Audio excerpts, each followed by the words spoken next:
Alright, welcome back to another Let's Play Sierra Games! This time I'm going to delve into the dark and mysterious Phantasmagoria. So, if you enjoy ghosts and stuff like that, go ahead and hit that like button. If you happen to enjoy killing ghosts, getting rid of them, go ahead and subscribe. If you enjoy both of those, go ahead and click like, subscribe, and share. So we start off the game fairly innocent. This is not the main character. This is the main character's husband named Don. He's a photographer, really obsessed with photography, as you'll soon find out. He really wants to work on the room that he has made for his photography. We'll get to that in a moment. But he seems like a nice guy. He really does. And he starts off as a nice guy. In this game, things go quickly south. They go wrong for poor old Don.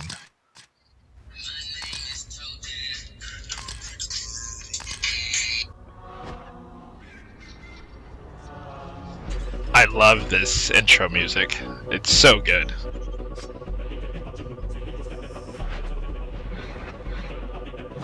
And there is our main character. As you can see, this is a FMV, full motion video. I don't think it was Sierra's first. I'm pretty sure Gabriel Knight 2 was their first. Because this seems a lot more polished in terms of the realism than GK2. But I could be wrong. I've not double checked that.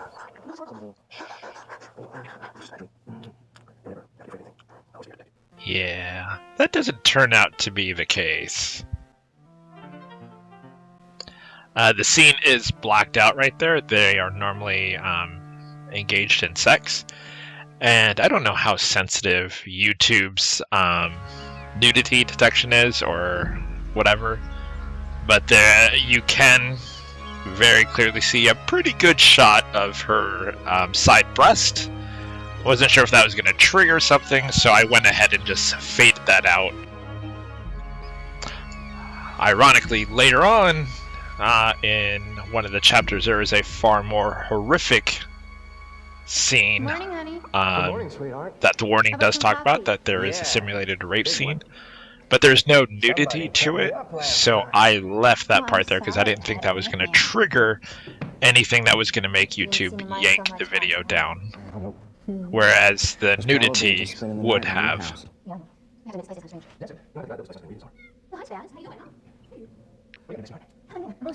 So the story pretty much revolves around her, as she said, exploring this house and things starting to unfold. She finds out dark secrets about the house and the previous house owner.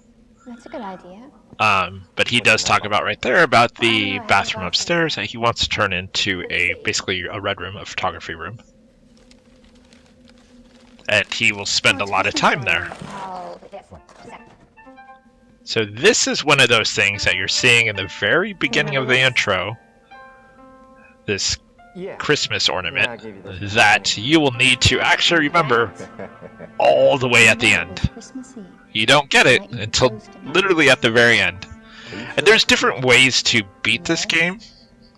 And it's funny because after I had beaten it, I looked up to see what I could have missed. I feel like there was one area, and I'll talk about it, where there was something I could have triggered, but I couldn't figure out how to trigger it. And there was also another thing that I had triggered the first time I was playing it, and then again, when I was playing it for this playthrough, something happened where I had to basically do another playthrough. And it's a scene where, in the nursery, the crib has like a mist that's floating over it. We'll see it soon. And there's crying, and when you go in there, suddenly the rocking chair turns and starts rocking, and they're singing. And it's the most memorable part of this game for me because I'd been playing it with my friend Chuck, his wife Tammy, and my wife Amy. And we had all been playing the game together, sitting around the computer when it first came out back in the day.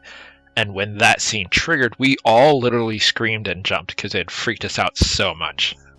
We purposely played with like the lights out and stuff like that. So it was a very memorable scene. So I trigger it the first time I was doing this playthrough, but again, something happened that I had to basically redo the whole playthrough.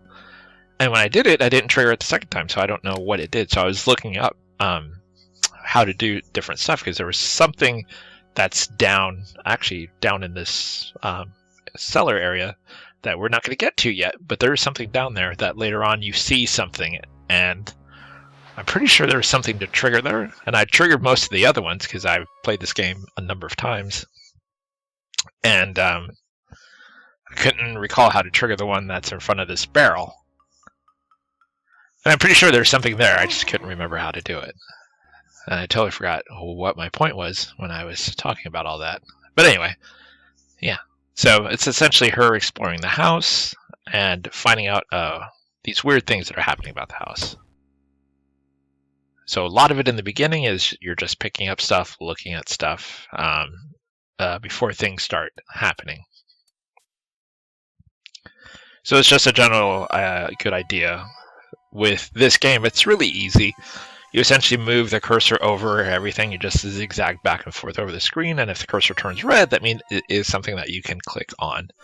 What I do like is where the hand icon is now, it has those two arrows. If it's something you've done before, you accidentally clicked it, or nothing has changed in the scene, you can click it, and it'll quickly bypass it.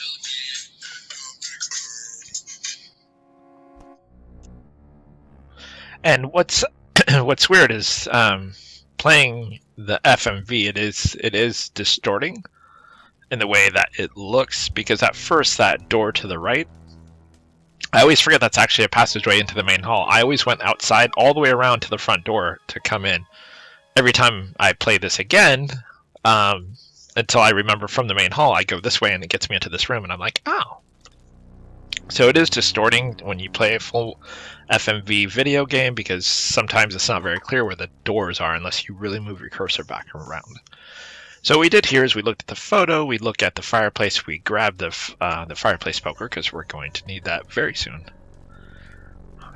And see this mirror?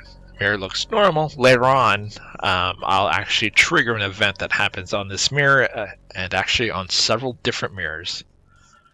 So I don't know what triggers all the events. I can't remember. I just tried to remember to click on everything once or twice, and to ensure to try to get the most I can out of this game. This game you can pretty much shortcut very quickly because a lot of this stuff is optional. So you can literally skip out on a ton of these visions that happen in different areas and still see most of the game and beat it. You just miss out on a lot of the backstory. And really, when I say backstory, it's literally the murder of different individuals. So I don't know if you really want to see that much of the backstory.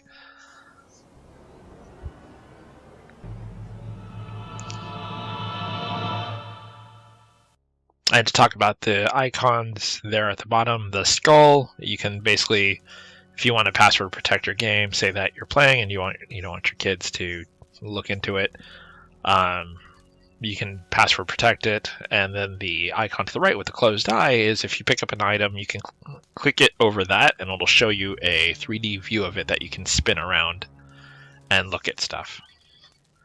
So here at this fireplace, we're going to pick up that newspaper, which there's what you use that newspaper for is very weird, but every time I go to do what I need to do, I always forget the newspaper portion of it, and I always have to restore back because I always forget to use the newspaper part first. And I'll get to that because I actually think I did that still in this playthrough where I had to actually restore.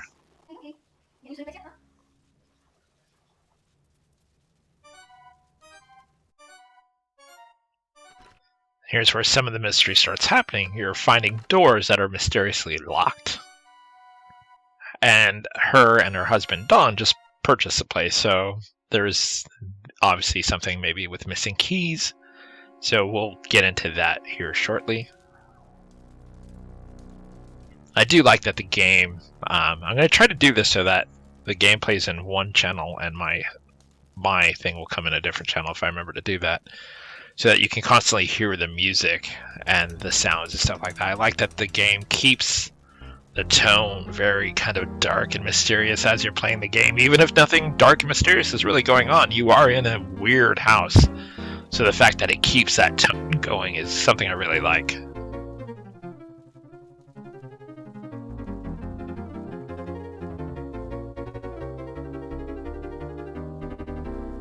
So when she looks at the bottle, it's absinthe and the essence of wormwood.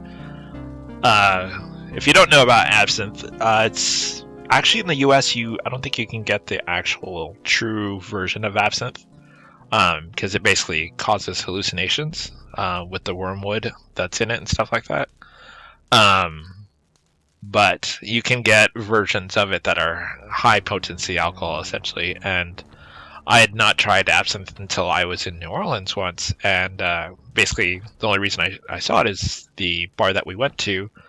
The girl had a dripper, and she was dripping it, but she lit the top of the drink on fire, and I was like, all right, well, now I need to know what that drink is, because it was a pirate-themed bar as well. So if you've ever been to the main center of New Orleans, you probably know what the pirate bar is.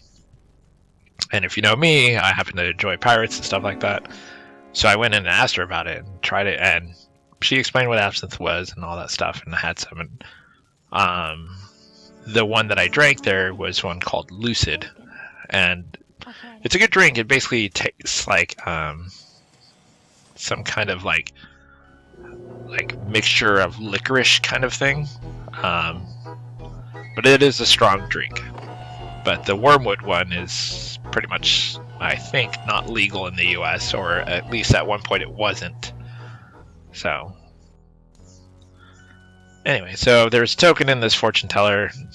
I think you can go to the fortune teller every chapter. I think I did it 2 or 3 times. I don't think I did it every chapter, though. But it says evil walks, or evil will walk once more. Which is foreshadowing for what's about to happen in the game in order for the game to actually happen, because she has to do something that is going to lead to a catastrophic list of events that just trail one after another. And it's a shame, too, because in essence, what happens to her husband, as I said, it's not his fault later on. He turns out to be quite the a-hole. But it's essentially her fault. There's no other way to put it. Because she accidentally, unknowingly unleashes something. But even before then, the house is already doing weird and creepy stuff. You'll see that here shortly. But she releases something on accident, granted.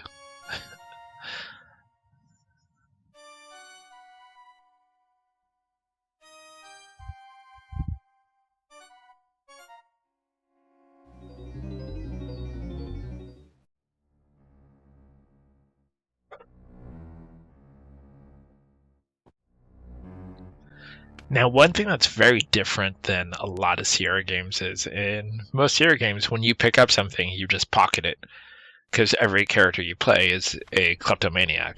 So what Sierra games teach you is, if you see something that is not nailed down, pick it up and take it, because you'll use it later.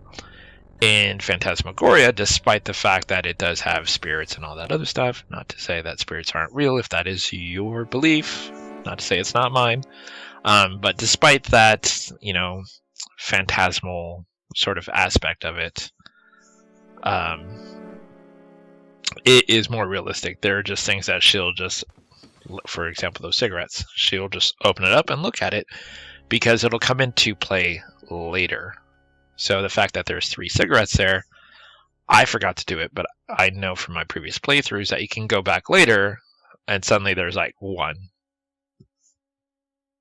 So anyway, I did say something before she even releases anything. The house does do creepy stuff.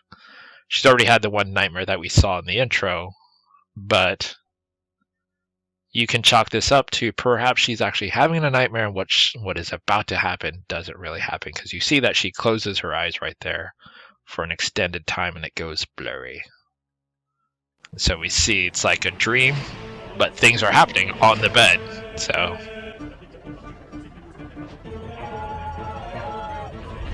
and she awakens once again from the unusual nightmare and gets off the bed.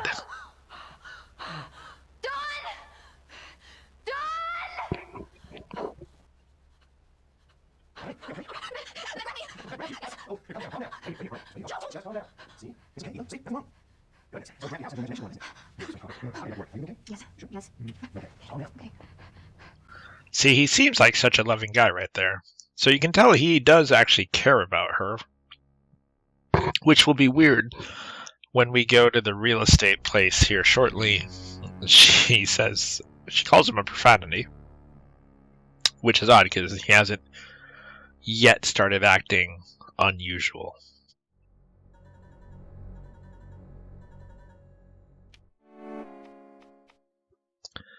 So what she's picked up there is tarot cards, and I thought they would come into play more than they did. She basically gifts them to someone that you'll meet later on. I thought they could have been used for something more, but, whatever. I do think it's funny that the fact that she just had a nightmare on one of the beds, she's willing to climb onto another bed. It's just weird.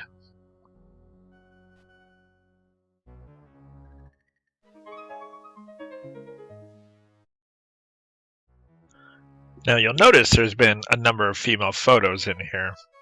And you would think maybe like wife, sister, daughter. No, you'll find out who they are here shortly. Or actually, I think in chapter 2, when we go to the antique vendor, she'll tell you more about people in the house.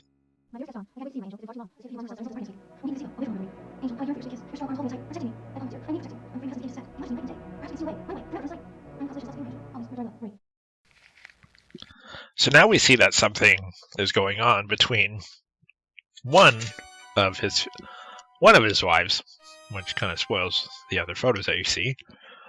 So something is definitely up. And then the mention of the gazebo is a place that you won't be able to access until later.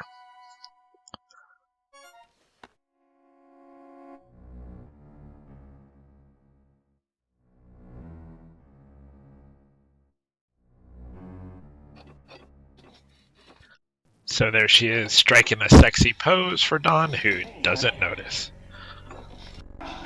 Which is incredible, because she's a very beautiful woman.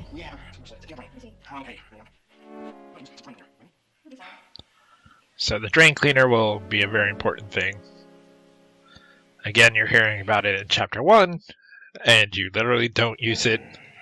Or really, you get your hands on it, but then give it to him. But we'll use it again in the last chapter.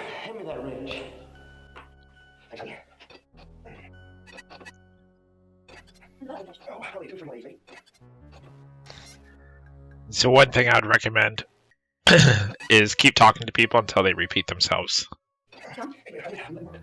And that's probably the first time he's kind of jerky, I guess, but doesn't warrant, I think, what she ends up calling him back at the realtor.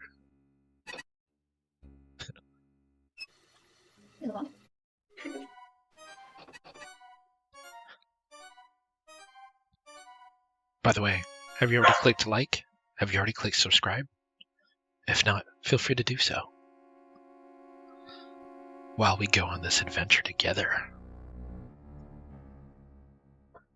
Now that old school record player, she can't get it to work. So something seems off. But don't worry, it'll come into play later. And that chair? That chair is one of the most horrifying things, other than the shock. The shock seems unusual that it would shock you because it's just a wooden chair, but you'll figure out why later. It's like spiritual energy, essentially. So you can see something is happening on that chair. And I eventually trigger the scene that represents that chair, and it's pretty freaking horrifying. It's part of the warning of the simulated gore aspect that I have at the beginning of the video.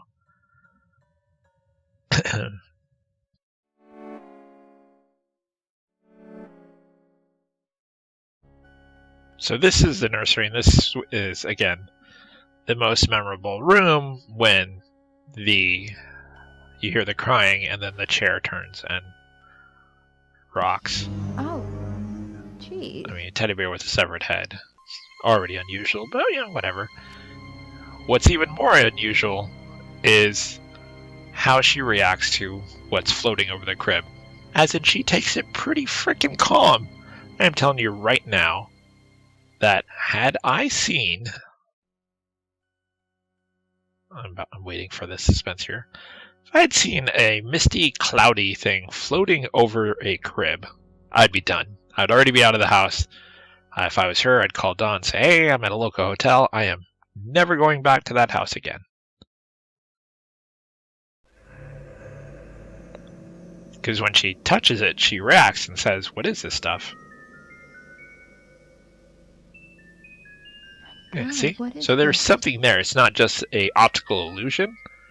Like she's physically touching something that is drifting just above. And she never tells Dawn about it. She never tells anyone about it. Like, that'd be the first thing I would do is, hey, Dawn, we gotta go. There's weird misty stuff hanging over this crib in this room. It is time to go.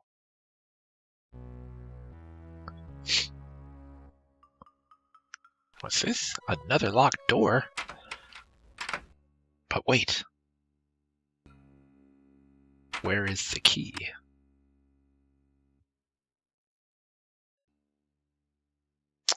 Huh. Why, there's a key stuck in the key. Well, thanks for that.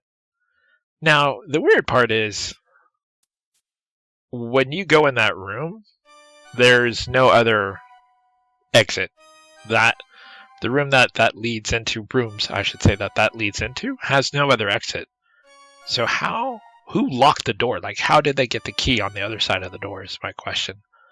But hey, it's just one of those things that you just accept.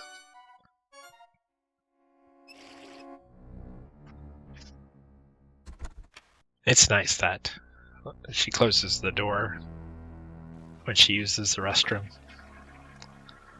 Of all the things they show in this game, they don't show her using the restroom, because that's too much. That is crossing the line. And she washes her hands, which is good. You should wash your hands after you use the restroom every time.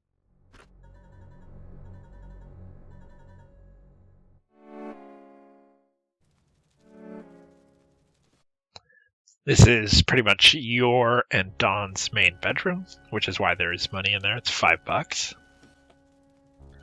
And every time I play this, first time I play it, it always catches me that that's actually a TV and not a chair. I always think it's a chair to sit on, but it's a TV. Every time I haven't played this in a long time and I come into this room, I think, oh, a chair. Oh, no, it's a TV. Got it. And it's weird, too, because they actually never do anything with that TV. It's not like they ever call, like, a cable guy or something like that. They will, however, eventually call a telephone guy, which they make no mention of needing throughout the game. Dun, dun, dun. It's kind of funny that of all the beds you can't sit on randomly, just to see if you want to sit on it, is your own actual master bedroom. And honestly, why do two people need a house that is this frickin' huge? And how much money do they make? I mean, she's a writer, and he's a photographer.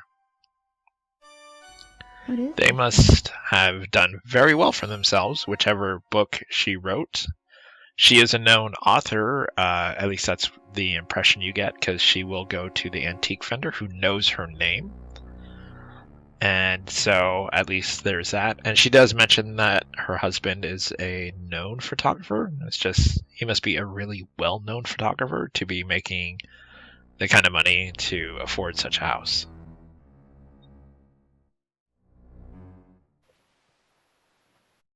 Now, the real question is that blood on the apron, or is that just red paint? I'll let you know what I think my guess is.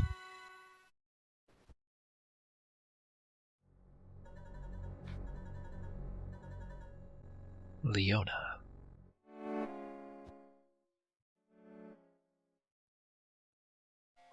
Now, something to note is it's not her, and it's probably not Dawn, but as the game progresses, if you keep checking that picture, more gets added to it. So it's as if something or someone is still painting.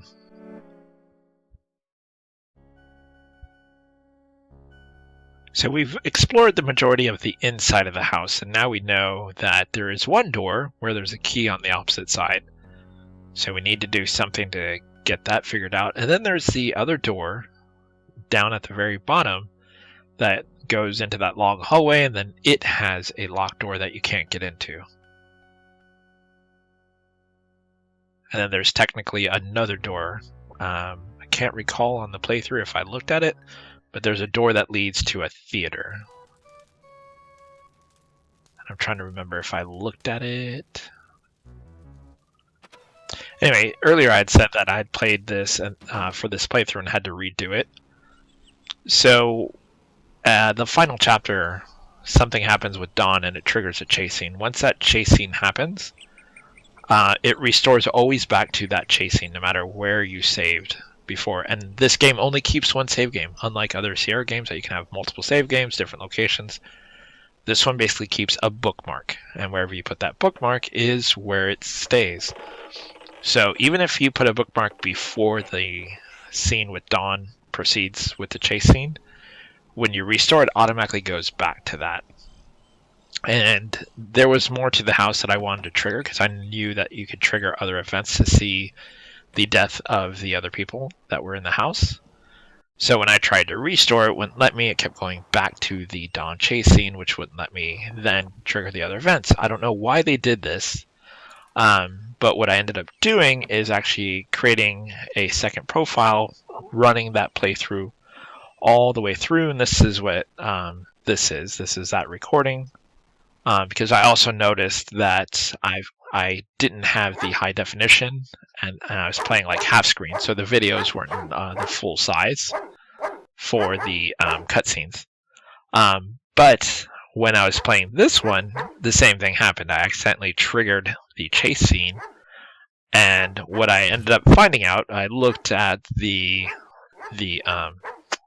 folder where the game folder is, and I noticed that there were two files in there. One is called chase.dat, and then there's another one called chase.dun.x.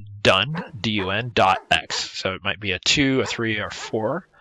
And I discovered once I renamed those, I just put an underscore in front, I could go back to the actual restore point of where the bookmark was, which was before the chase scene. So unfortunately, I didn't figure that out until my second playthrough, and I'd already gotten rid of all the original footage of my playthrough, which also had the crying baby scene. So if you do get stuck on that scene where Dawn is chasing you, look for chase.dun.x, x being a number, or the chase.dat, and just rename those with an underscore, and you'll be able to go back to your previous bookmark. So that's a pro tip for you.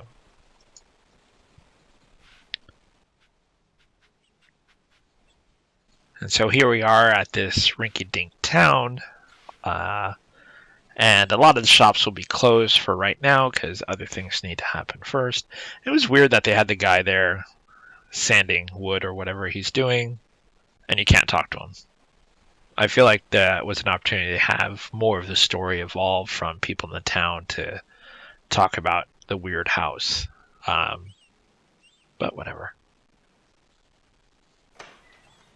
So we can see that the door says, or the window says it's open, and this is our realtor.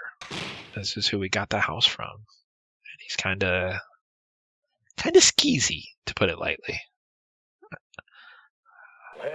And not just because of how he talks to her like that, but later on, you'll see him with another woman, and it's odd behavior, to say the least.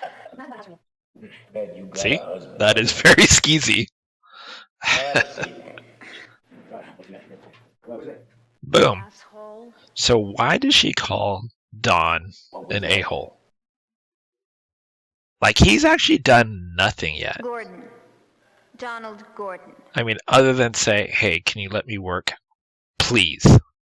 I mean, granted, that was kind of snippy, but I don't think that warrants the a-hole comment. It's Carnival. She cracks me up. She's such a good character. I really like her. So there you go.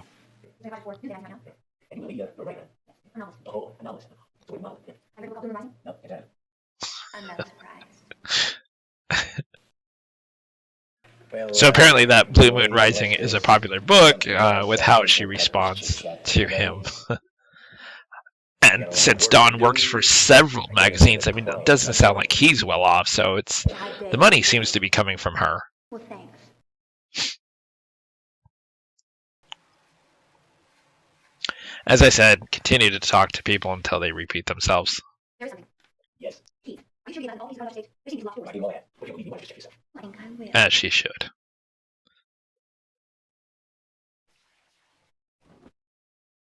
Lo and behold. Like, how did he miss that key? It's not like it's a small key, it's a giant key. She's so snarky. See, he even says it's a very large key. Like, how did you miss it, bro? As she should.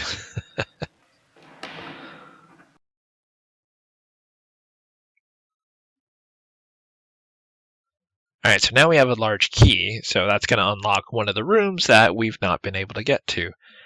Spoiler alert, it's not going to be the one that has a key locked in the lock on the other side. We're going to need something else to get to that. And a certain event has to happen first before we even, well, several events, I guess, technically have to happen first before we even get that.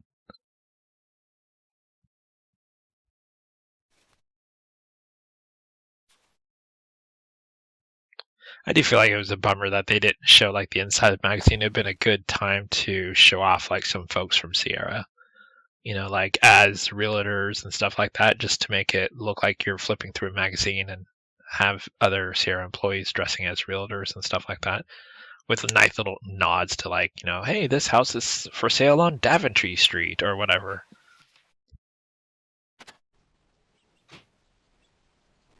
And why do people always hang out on the corner of the antique house? First there was a dude, and now there's a person with their dog.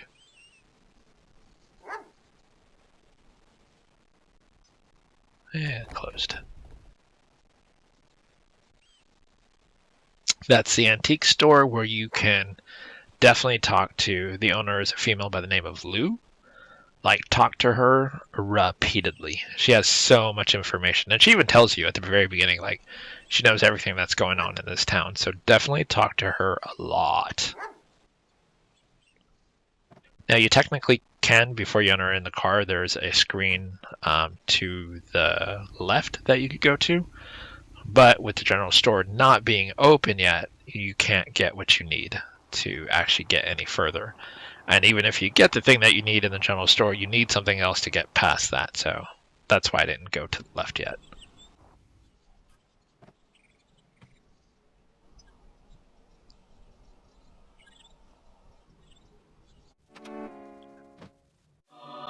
There's the theater door that's right to the right that just panned by, that you also cannot get into because it's also locked.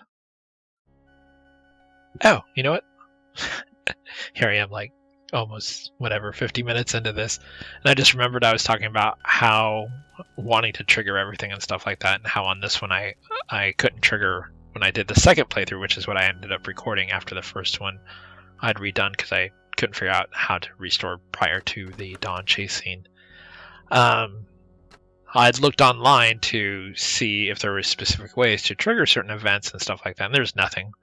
Like, most of the walkthroughs you look at are basically walk east, walk west, pick up this, do this, talk to that person, go here, go. They're very basic, and they don't really tell you. Like, if you follow those walkthroughs, you're going to miss almost all the scenes that I found, which show the death of many of the wives of the person who formerly owned this house. So if you follow a walkthrough online, you're going to miss a lot. I highly recommend just playing the game to play it. It's very hard to die in this game until the chase scene. Once the chase scene happens, it's very easy to die. This reporter attended Phantasmagoria but I noticed when I was looking at the walkthrough, or many of the different walkthroughs, horrific, what I did and incredible. for acquiring something is totally different than what every walkthrough I found basically said to do. Most of them talk about you take this tunnel that takes you to the crypt and you get something that's on the crypt. I totally did it a different way. I never even went to the crypt, never even walked towards the crypt. I've only saw the outside of the crypt, not the inside. Those of you So thrills and chills won't want to miss this. I highly recommend, if you play the game, don't follow walkthroughs. Just walk around and click stuff. It is very, very difficult to die until the chase scene starts.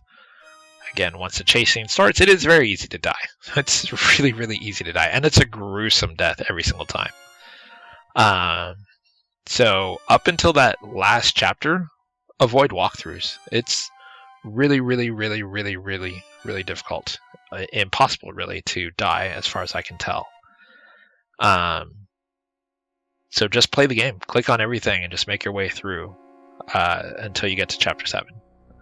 If at the point you're stuck at chapter 7, then you can follow a walkthrough. But just explore the house thoroughly. Click on everything. Because, again, the way I did something to acquire something was totally different than what all the walkthroughs showed. Evil? They don't make me do it? I have a strange taste. Worship animals. Six of the dead. So based on those books, you can figure out that the owner of this house was into the occult type stuff, which will come into play very, very soon.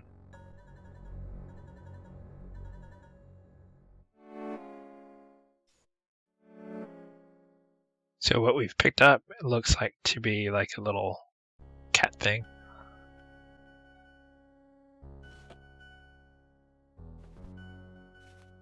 Dear Jeremiah, you sometimes mention that your recently acquired a unique book called Dragon Fruit Eat the It is my understanding that this tome contains powerful information regarding ancient rituals, sorcery, and magic. So now, as I said, we know he was into the occult stuff.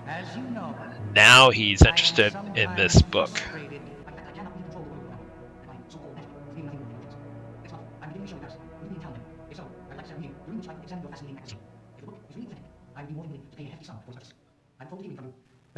Zoltan! Zoltan. Every time I hear Zoltan now, I don't think of this game. I think of the movie. Zoltan! Hopefully you know what movie I'm talking about. Dude, where's my car? So, as I said, you click on the eye and it'll show you the item. You can spin it around. And you see a button. Oh, And it's a letter opener, as she said. That's really the only thing that you need that eye for, because all the other items, you can just look at it just to see what it is.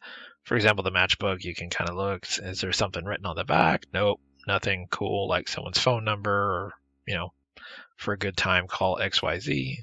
Not that we have a phone yet.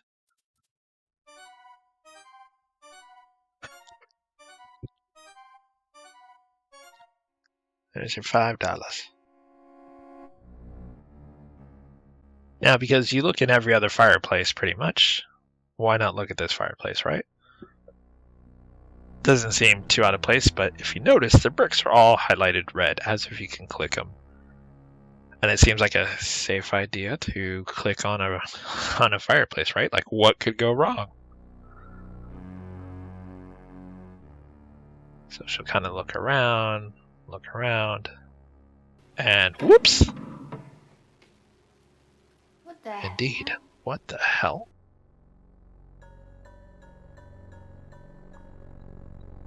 So that's already kind of creepy that you're in this fireplace thing and it looks like there's something on the other side of it. Let's see if we can dig around it. Why, sure enough, that letter opener is strong enough to cut through cement. Why, yes it is. Or it's her grim determination to see what the hell is on the other side. But that is one hell of a letter opener. And if you look, she's like two hands and stuff like that, so it looks more like a knife than a letter opener. Oh, and she broke it. Wow, that was good. But don't worry, I'll hold it with my hands. That's enough to loosen that brick. And I'm not sure how she loosened the other bricks without the letter opener. But again, sometimes you just have to throw it away, just throw away the logic and just go with it. because there's no way that letter opener got through all these bricks when she was only able to cut around one. Because look how many bricks she managed to take out. She should go into construction or teardowns, because that is an amazing job for how quickly she did it. So that is amazing. Now the question comes up, well, I just found a hidden room behind a fireplace. If you were in a weird house where you saw something floating above a baby crib, would you just climb into this weird room? Because as I said, by now it would already be gone.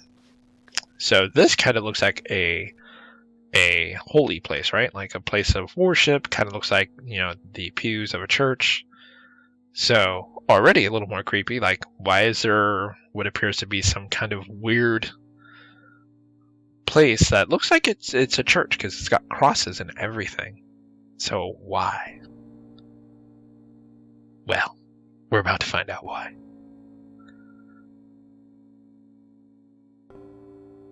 And this game is composed of 7 chapters in the way it works.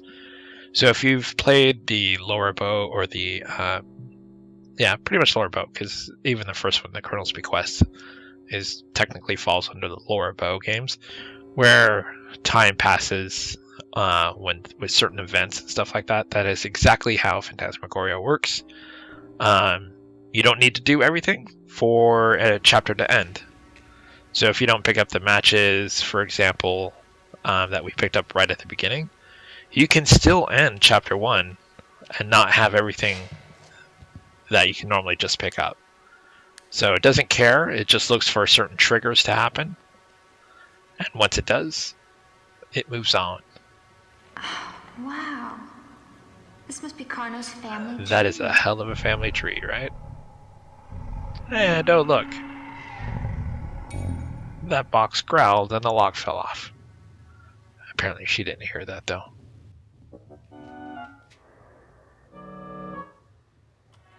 Well, that's not good.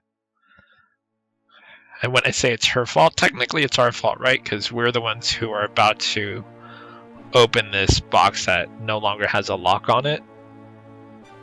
Which you probably shouldn't do, but, you know, whatever.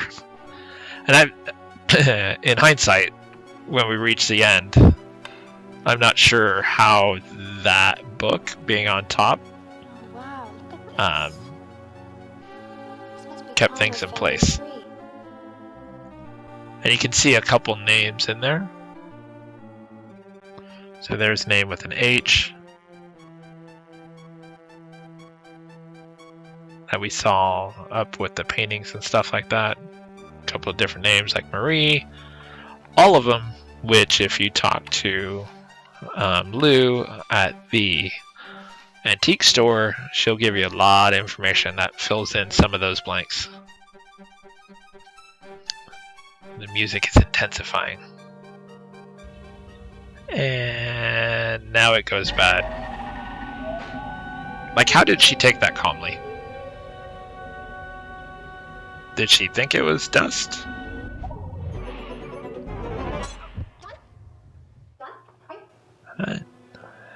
Don looks knocked out.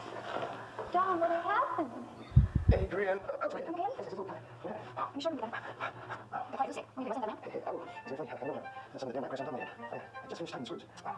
I just wish they would have shown said lamp like a POV of the lamp to foreshadow it falling, because I don't see where the lamp is or where it was that it would have fallen on him and given him a goose egg. Like, was it on the ceiling? Was it on the table? Maybe I didn't notice it, but it'd been good to kind of do a POV of just above the lamp to know that's going to come into play later. Just kind of tired. You don't want to talk about the stuff you saw? Oh, okay. 10 minutes. So that's going to end chapter 1. Alright, we're going to go ahead and start chapter 2 of Phantasmagoria. And what you'll find is not every chapter is as long as any other chapter. As I said before, the game is very situational. So you can end a chapter by triggering whatever the end event chapter is. You know, there's going to be a few required things that you have to do. But for example, in the first chapter, I could have ended that chapter without picking up the matches and some of the other items that are not immediately necessary that you can pick up later in chapter 2 or chapter 3. So this is chapter 2 that we begin with the intro, and we see her hard at work on her next story. If you remember, he did ask her to buy drain cleaner. Several times. I don't know about several times. I would have remembered something like did. that. You know, this is just. What is wrong Granted, with you? clearly, I don't as I said, understand. Don turns out to be quite the jerk face, but we know why. Next time you want something, don't come crawling to me. He does a good job too. Like, he looks psycho and upset, like legitimately. Goddamn drain cleaner. But I guess technically, maybe he didn't technically ask. He did ask if there was drain cleaner in the house, and she said, I don't think so. Which is, I guess, a roundabout way of asking, hey, can you get me some drain cleaner? So now it is chapter 2. We can go ahead and walk around, explore the house some more, or just go buy the goddamn drain cleaner.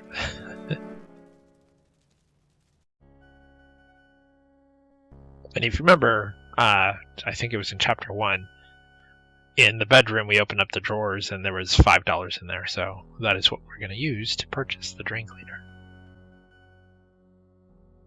And just as a rule of thumb, because this game, as I said, is very situational, where if you don't kind of look at everything, you may miss something that is not required at all. So you'll see that I pretty much go into every room every time to see if something has changed, because there are some things where, like I said, if you don't go in a room to look at a mirror, you will never see like certain people's deaths, and so you kind of miss out on part of the story. Like, you get the general idea that obviously something has happened to Dawn, but you don't see like the sheer madness of the person who previously owned the house, and like the despicable acts that he does to his previous wives or significant others. And just like, as I said, it's a general good idea to go into every room and kind of look at everything to see if something is now clickable or if something has changed.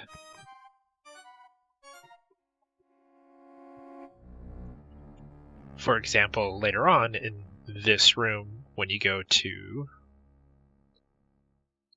this screen, something will actually change here. If you take the time to go into this room, what you'll end up finding is not at all required, but it's just a little extra to show something is clearly amiss in this house. It has to do with that ring. Or no, it has to do with the necklace that we have not seen yet.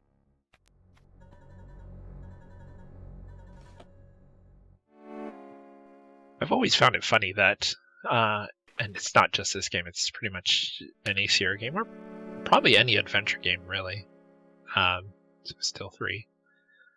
Like, when you click on a dresser that has multiple drawers, they always just open one. Like, what about the other 10 drawers that are there? Like, what if there's something cool in there to find? But no, we never check those. Just the one drawer that you always click on and open.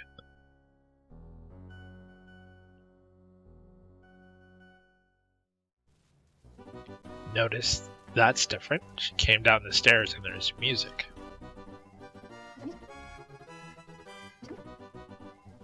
And she gives a good indication because her head is looking upwards and she's kind of like stepping up on the stair as if she's about to go upstairs to look.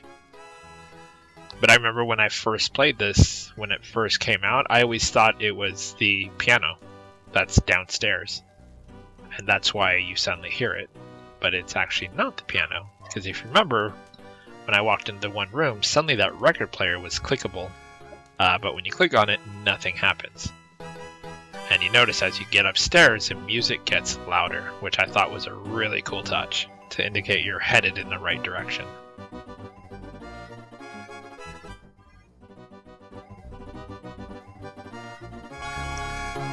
When you step in the room, it gets really loud and you can see the record is spinning.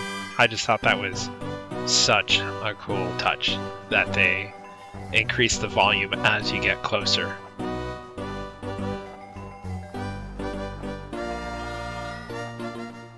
So something's clearly weird that it's playing when just a second ago you tried to play it and it didn't work. And I thought that was weird. You can't really tell what she's doing. Like, did she turn it off or not? Because previously she reaches on the side to turn it off. You'll see when she looks at it. So I guess that is probably what she was doing, but you don't hear that That's clicking strange. sound when she turns it off. So when she tries to turn it on again, it doesn't. So it would have been kind of cool because it just looks like she reaches over and it just stops, which may be the case. It might be part of like the mystery of what's happening. But if she had turned it off, it would have been kind of cool if you heard like the click to see that she turned it off.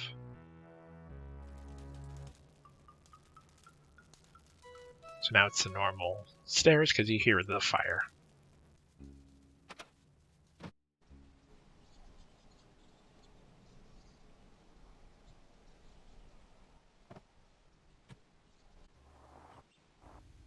So now that we're in chapter 2, when we go into town, we'll see a few more things are now open to explore and get things from. For example, probably a good guess that the general store is now open because that's where we're going to get the drain cleaner. And that guy who was doing the wood stuff, he's just gone. Random people walking through town. And look, the general store is open.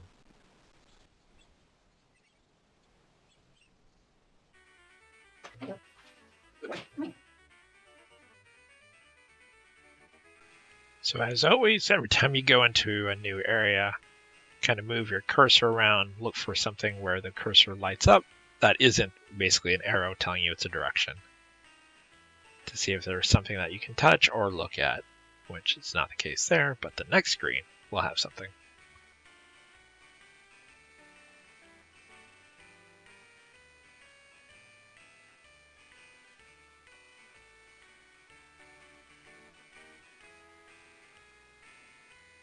So free soup bones. Seems like a really odd thing for her to just randomly grab, because I have not yet gone to the side where you're actually going to need this item, because I've played this game so many times, I already know what this item's for. So where she first parks the car outside of town, you can, as I said in the previous chapter, you can veer off and walk off to another side and you'll see a house. But I didn't go there yet in this playthrough because I already know it's pointless because you can't get far. You can literally get one screen over before something happens. And that's where the bone comes in, is we'll be able to get past that. Sir, do you have anything that would clear a badly clogged drain? You know, a drain cleaner? Drain cleaner, huh? I like that she mansplained a drain cleaner. Do you have anything that can clean a drain? You know, like a drain cleaner? Literally mansplained. Sierra, mansplaining or womansplaining before it was ever a thing. But then I know. he turns around and mansplains sulfuric acid, because I'm pretty sure everyone knows what sulfuric acid is and how dangerous it is, and yet he explains it to her. So we take it, we pay the $5, and we're gonna go ahead and donate that quarter to helping the helpless. And 25 cents to change. Thank you.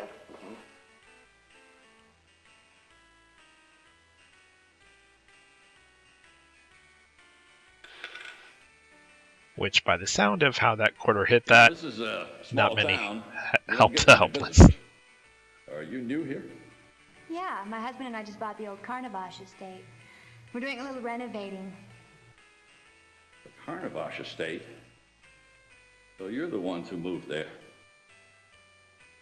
Now wait, why does everybody look so shocked when I tell them I bought that place? I don't get why she asked that. wrong with There's it? literally a floating mist above the crib. Don't you know? Know what? That place is haunted. Haunted? Shh, not so loud. She should already know that. They say it's haunted by ghosts.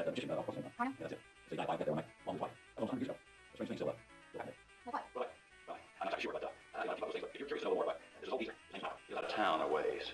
That's where the bone comes into play. Live with Carno. That's all. How old is that? Hasn't quite out. I think he's old. He's 100. You said you live with Carno. Be very informative. I'll use that one guy. I'll go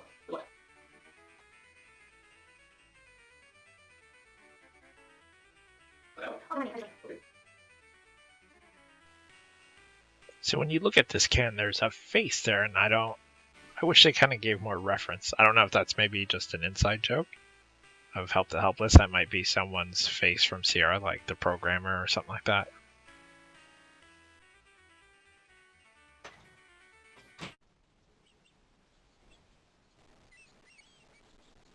Remember the skeezy real estate guy? And I said in the next chapter he gets really skeezy? This is it.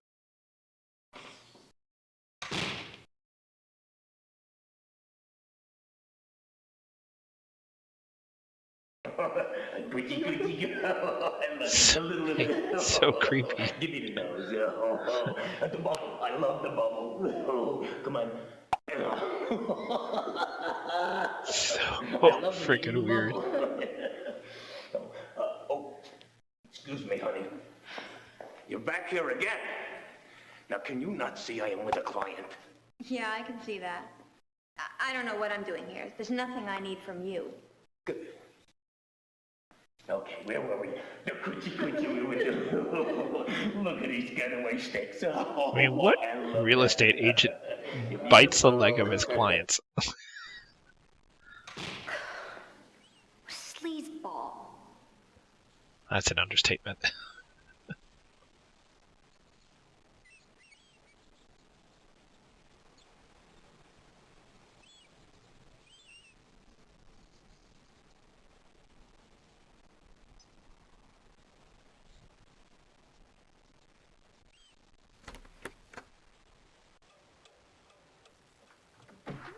Now the important thing is, listen to how she talks about cameos. 19th century. I don't have any at this time, but I do have some very fine old jewelry if you'd care to. She doesn't have any. Oh, uh-huh. I understand. I see. I see. Well, I will be on the lookout for any cameos of that description. She's on the lookout. And you said you'd pay well. And pay well. This is why all of my life when I've played this game, every time I've played it, I've gotten a specific item by using the cameo thing. And not going into a crypt to get it. Because apparently every walkthrough tells you to go into the crypt and get a cross. Versus getting it from Lou, who is this woman here at the antique store. And Lou is full of information, so she's literally the one to keep talking to until she repeats herself. And you will talk to her probably about 12 or 15 times. And you'll really get a lot of info that really, really delves into the story. You find out a lot about the guy who owned the house. And so there's the cross that I was talking about, that you will need at the end of the game. Not specifically that cross, you just need a cross. Excuse me. But... You know that beautiful crucifix in the display case over there? Yes. I was wondering how much you're asking for it. It is a lovely piece, isn't it? Yes.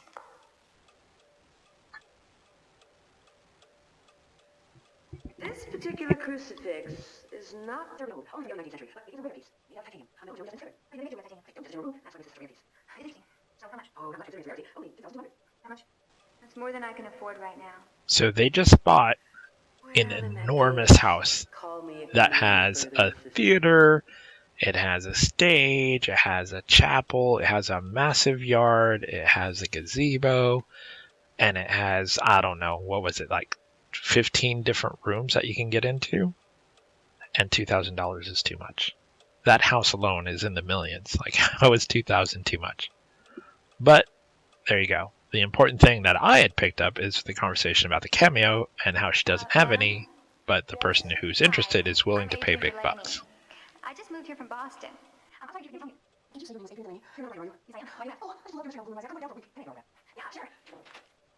thank you. So you already got some favor because she knows who you are. Oh, fiddle, I was afraid you'd say that. Well, what can I do for you, Adrian? Well, I was hoping maybe you could tell me something about the area. Listen, I know everything that goes on See. around here. Like, I know you're the one who bought the old Carnavash estate. That's so weird. She knew she was the one who bought the house, but then didn't realize it was her as the author that was standing in front of her. Maybe she didn't put a picture of herself in her book, like they usually do on the back. They have a picture of the author. So maybe that's why she didn't know. I don't know. Do you know anything about a very old man named Malcolm? Malcolm Wormshadow? Do I ever? Talk about a strange old man. Oh, with a name like Haven't Worm seen him Shadow. in months, though Ethel does come into the Who's Ethel? Well, she's Malcolm's nurse and also companion and housekeeper whatever else. He's very old, you know, almost 110. 110? Is that possible? I told you, it's strange. It's almost like he's in Rose. Most people don't know they call him witch, but I don't believe they talk. Well, I understand. He used to live in my house as a child. Carmel? That's true, he did, but I doubt you could talk to him. He's like a hermit. Very private. Wow, this is an adventure Let's game. try. We'll talk to him. We will. No wonder you're a good writer. Oh,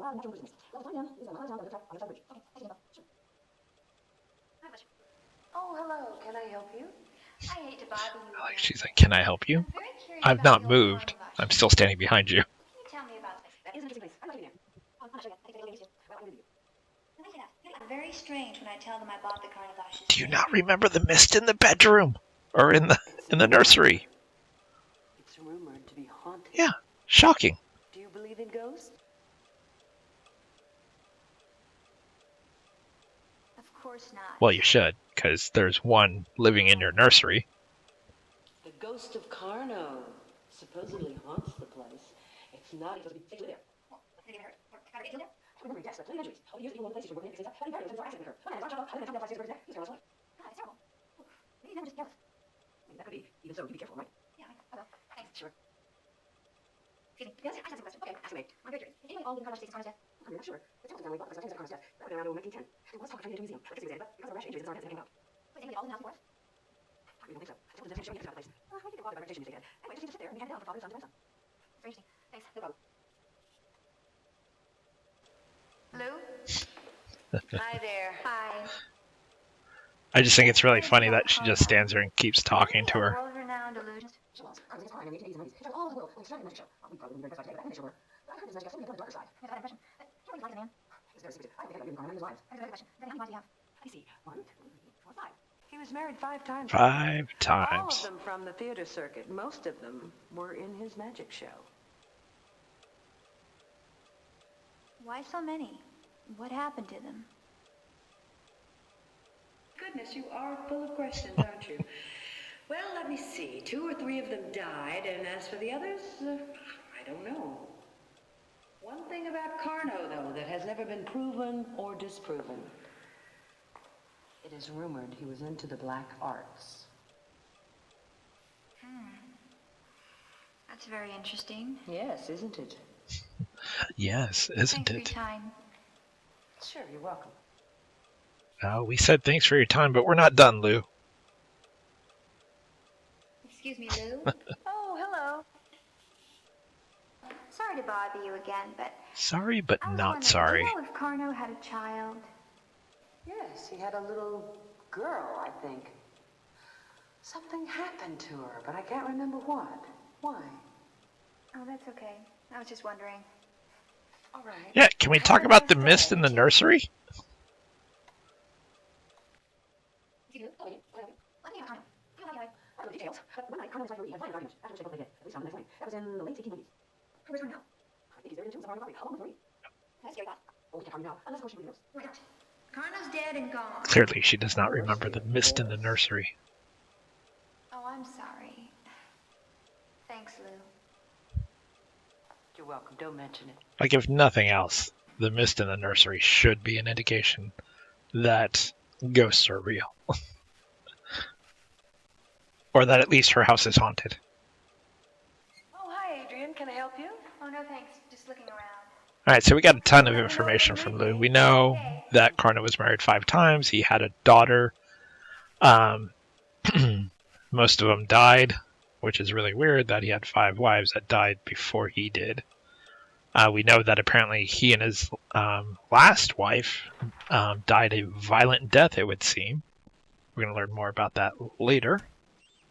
But yeah, so definitely some indications that something may be going on in that house, for sure, aside from the mist in the frickin' nursery.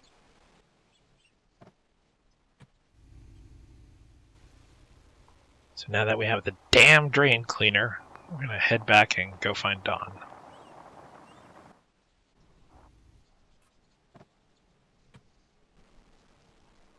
Oh, look at that.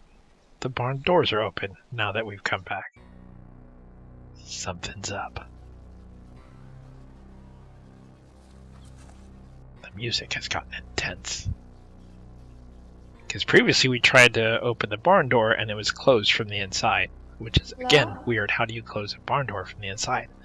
Unless whatever closed it is inside.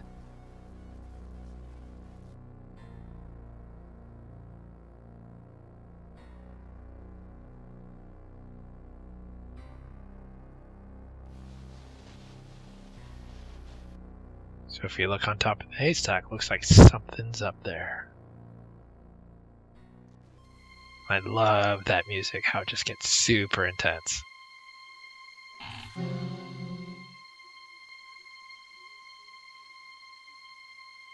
They did a really good job with the music. Hello?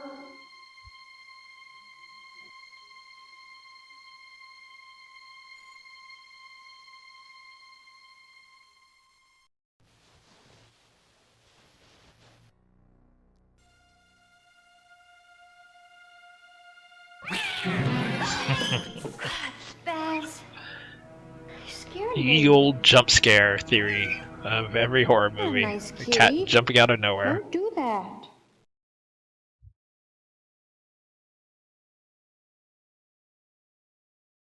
Things unfortunately do not end well for Spaz by the time you get to the end. At least that's what's Spaz. indicated.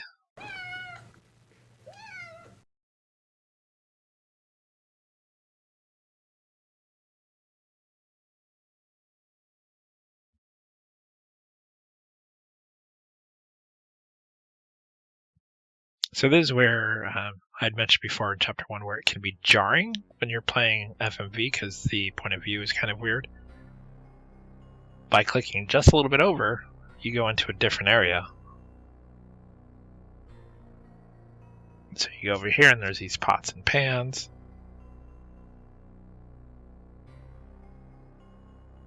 So you kind of get the idea that someone's living in the barn, which would explain how it was closed from the inside. And again, the jump scare. Don't.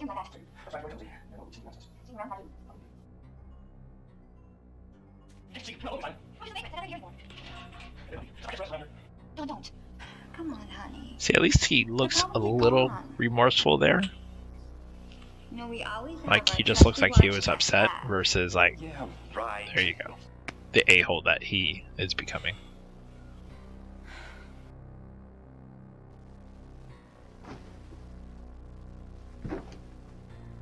Don, Yeah. here's the drain cleaner you asked for. About time. So you can give the drain cleaner to him here, or if you wait too long and he kicks boxes around and he just leaves, you can go up to the red room and give it to him there.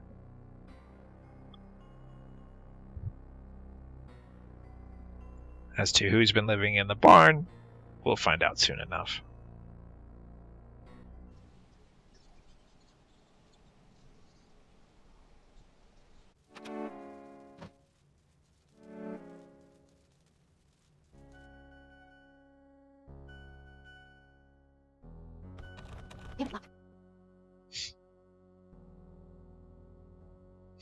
What do you want? I'm busy. Look like a creeper.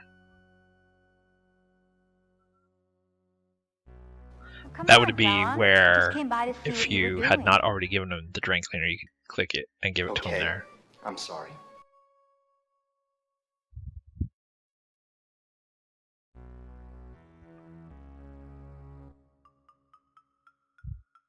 Honey, are you feeling all right? Does your hip still hurt? Adrian, leave me alone. I'm fine. Well, how about a little dinner? You could come downstairs and help me. We can make a little pasta, maybe some salad, a little I vino. love those little touches, like where she Yeah, reaches sounds out for great. him and he kind of Call pulls me when it's away. ready. Good stuff. Just nice little touches like that.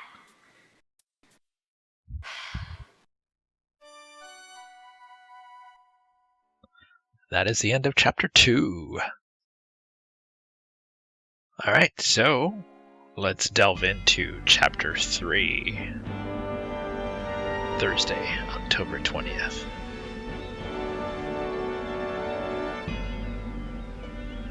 Different little cutscene going through the garden. Or through the lake that will lead to the garden, I should say.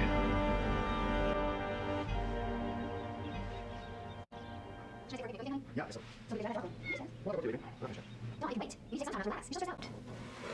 I've got publishing deadlines. Can you understand that? Here we go. You see, I don't get the same With ass-kissing Dawn royal being treatment an that publishing arse. gives you. Dawn? Who's that? What's that?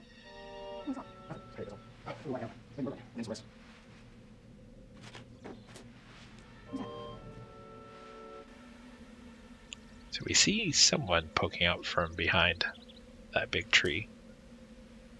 Spoiler alert, it is the person who lives in the barn.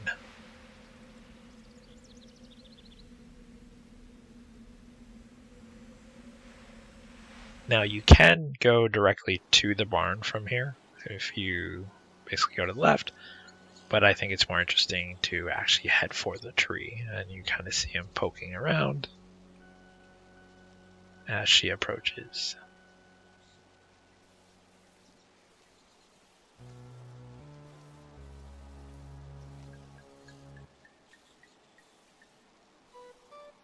And let me say this, because we're going to see him in a minute. For a big, clunky, kind of goofy guy, he has some good stealth.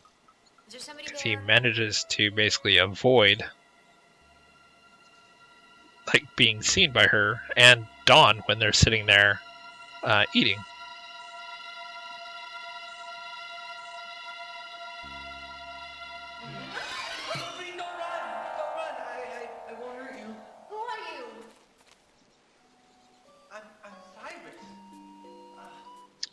Again, good job with the music. How they give like a weird circusy background.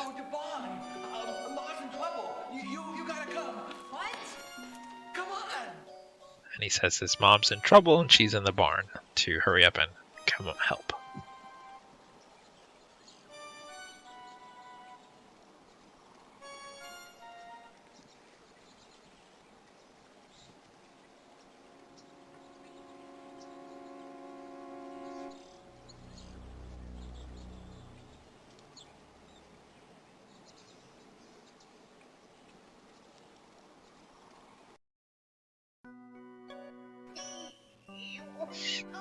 And you can hear the mom clearly in distress.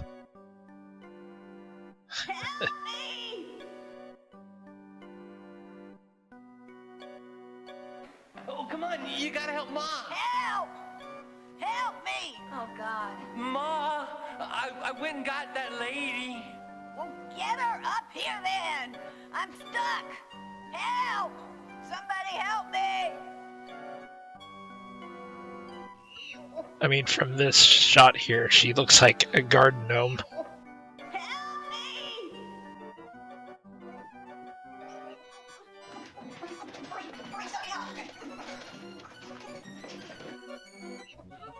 I feel like there's a bunch of different ways this could have been resolved. There's a bunch of crates in there that Cyrus could have pushed up to stand on and help push his mom out. But no.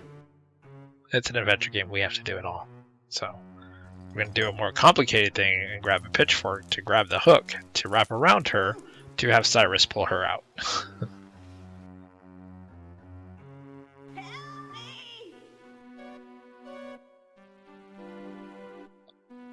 I'd like to point out she still looks like a garden gnome.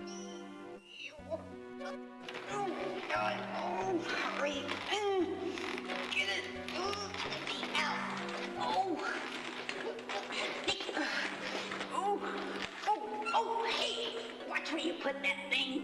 Listen, you old windbag. How about I just leave?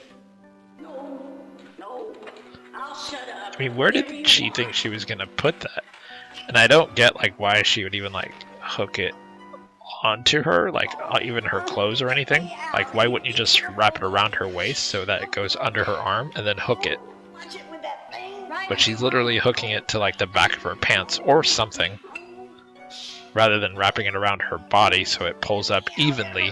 Okay, Cyrus, now pull slowly. Remember your mother's attached to it.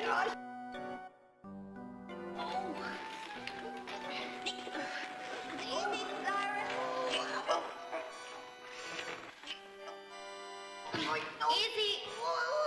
Easy, Cyrus. Okay, stop.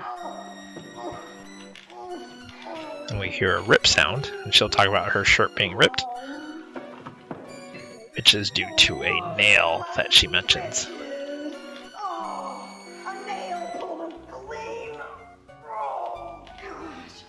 And because it's an adventure game, things like that should be something you take notice to. Cyrus, you big oaf. This is all your fault. Oh, I wanna thank you for rescuing me. No problem. Name's Harriet. Harriet Hockaday. Below's my son Cyrus. I swear that boy can't do anything right. He'd lose his head if it wasn't screwed on tight. Cyrus, you just wait till I get my hands on you.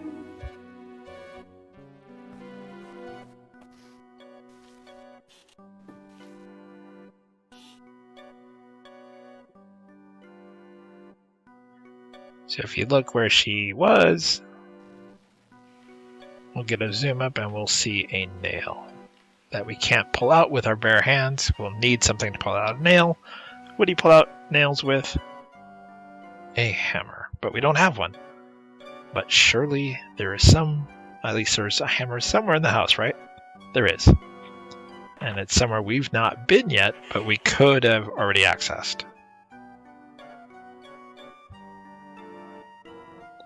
I know you're in suspense right now, like, what is he talking about? We'll get there. Having played this game a number of times, I could have probably picked up the hammer beforehand so that I would have it now, which hindsight I probably should have done. But I like playing the game like in a way that, like, oh, I'll get a hammer now that I need it, versus I'll have it ahead of time. Oh, yeah. You don't have to apologize, Harry. That's happened. But you still have to leave this private property. I think about that. Probably all, and it's going to be us. Did you? Yeah, you know, he's old, like I was up. Well, I agree. Now, take my son here. He's as strong as I can. I work. Me, I help around the house. I'm a Yeah. great housekeeper. Looks like it. Yeah, I can see that. Wait, no word for nothing. Just one word. Come on, don't get stuck. We gotta let us go. Oh, okay, you win. You start tomorrow. Why don't you meet at the house Yeah, we gotta stop out here. What's your name, lady? Hey, Elaine, last name sounds What are you doing? I'm home. Yeah, no, come on, Lizzie. Do you like mine? Yeah. Well, it's real long. That's good. But Dun, dun, dun. there's this strange other line crossing it in the middle there. Wonder what that means. You're the clairvoyant. Shouldn't you know this? Don't mean It's nothing. in your job. Come on, boy, let's go get fixed up.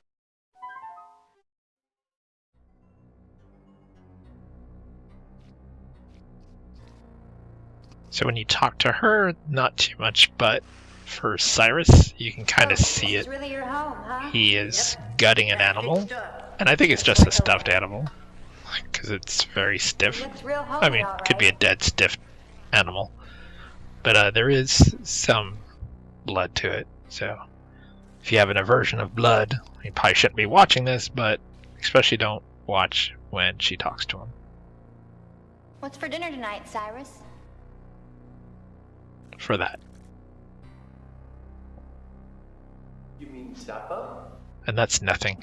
Yeah, That is supper. nothing to what's coming. Well, looks like Ma's making us eat. Oh. I'm gonna do my best. Oh, that's good.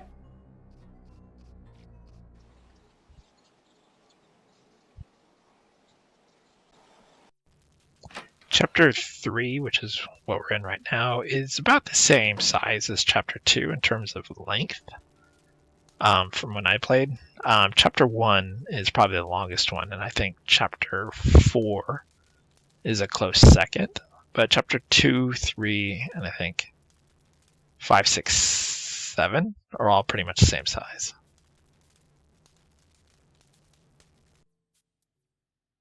I am considering, since this is like 4.5 hours, is doing just this version where you can hear the dialogue normal, and probably also do a sped up version where if you've watched my other commentary ones, what I do is I speed up the game where I'm not talking about it, so it just kind of speeds through where normally there might just be silence because I don't have anything to say, or it's just because someone's walking across the screen or walking to a specific area.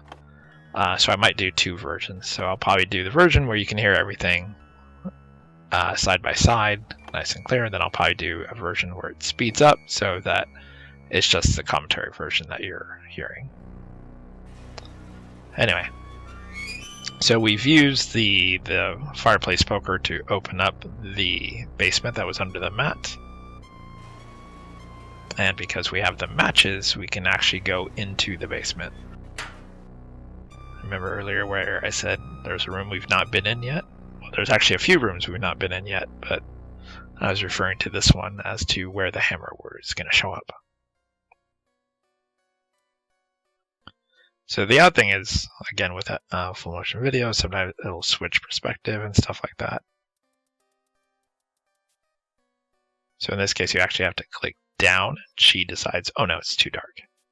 I'd already played it so many times I can't see it. that I already know she won't go down there until you like do the matches, but you actually have to physically make her go down first to acknowledge that it's dark before you can actually click the matches on her.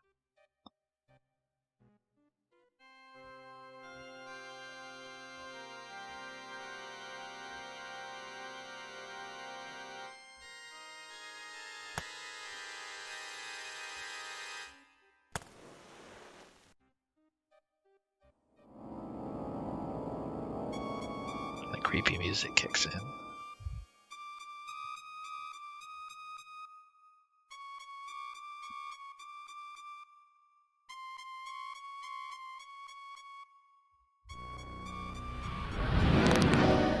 I mean, that alone should be pretty worrisome. But apparently, if a mist floating above a crib in a nursery doesn't freak her out, there should be nothing that freaks this woman out.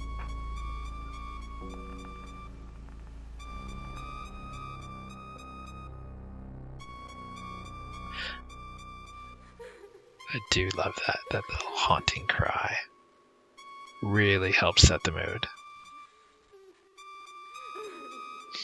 So you can see that there's a number of barrels you can actually click on and like look at, stuff like that.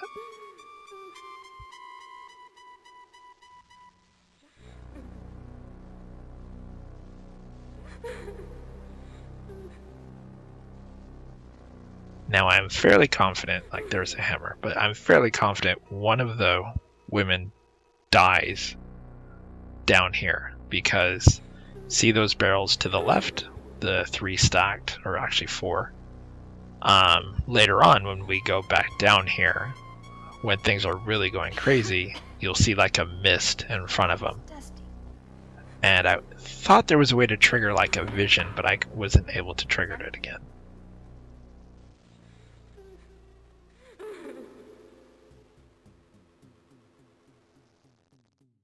So see how you can click that barrel. Later on, there is something to that barrel where she drinks the wine from.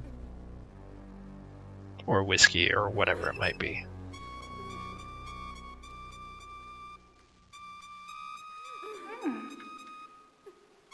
Which is ironic, because I could swear there was something about a body in there. Because that's the one that lights up later on.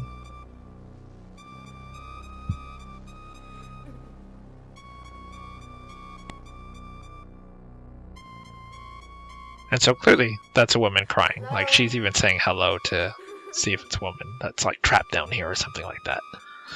And watch how easily she disregards the fact that it clearly sounds like a woman in distress. Hello? Somebody in there? I mean, if there is, it's a really small room, you'll see. When she steps in, it's a really small room. You kind of see that phantom hand in the background. But notice the crying has now stopped now that she's in there. And the shackles on the wall will be clickable. That's why I think there's a vision down here that I couldn't remember how to trigger to see what happened to whoever it was that was shackled there. But I believe they end up in the barrel.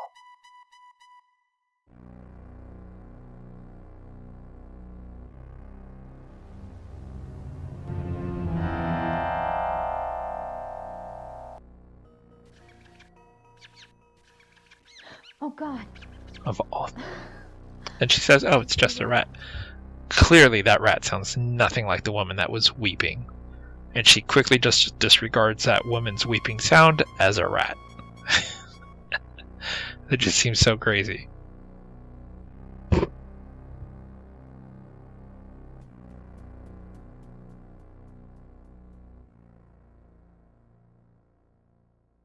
Like I get as a player, and having already played it a number of times, I know that something is going on with this house. But I'm telling you, if I'd bought this massive house that already has this weird kind of history to it and has a bunch of weird things, and I go into a nursery and there's just a floating mist above a crib, you can bet your ass that would be it. I'd be done. I'd be like, nope, I'm out of this house. Let's go and call it a day. Certainly would not go into a cellar and then just disregard a woman's crying, weeping sound and not finding a woman as a rat. Or a mouse, whichever. I would have already called a young priest, an old priest, and did some holy stuff in this house to clear out whatever evil spirit is here. But no, not her. She's like, it's just a mouse. Sounds like a woman weeping, but it's just a mouse.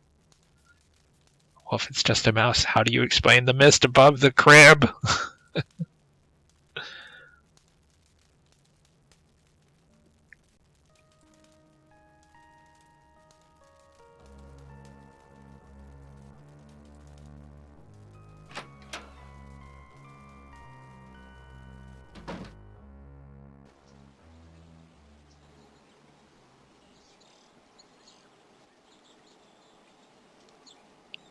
So now that we have the hammer, we're going to go outside and go back up to the top of the barn, and we're going to go ahead and get that nail.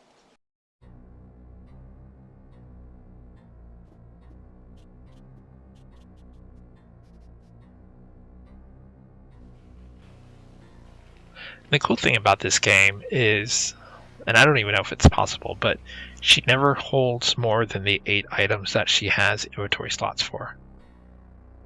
So, unlike other Sierra games where you might have like 12 or 15 inventory items to try to figure out how to use it, this game keeps it pretty simple by restricting it to just 8, never more than 8.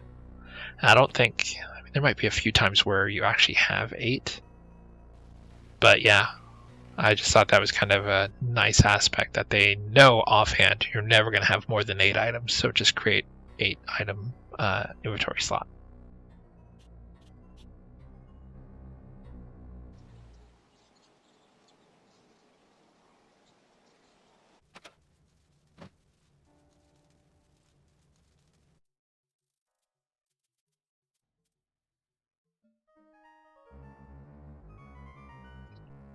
So what's interesting is if you'll see here in a second what I'm about to do.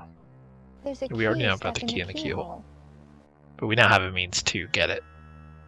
Now what's interesting is if you don't set the newspaper down first to catch the key, you can actually still knock the key out of the keyhole and the game doesn't end.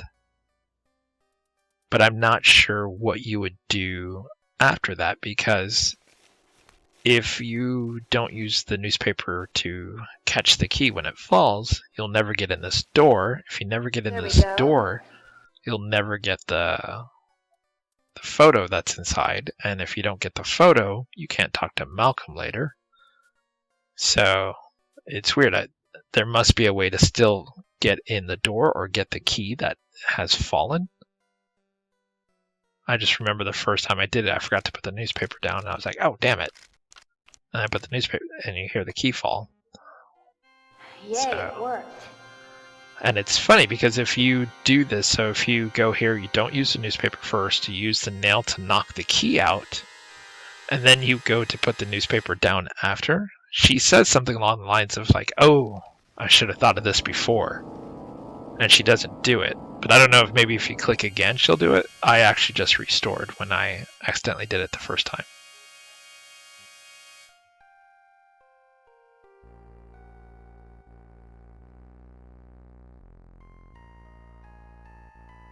Like, I don't know if she just slides it under there and scooches the key out, or how you get the key out of there if you forget to actually lay the newspaper down first.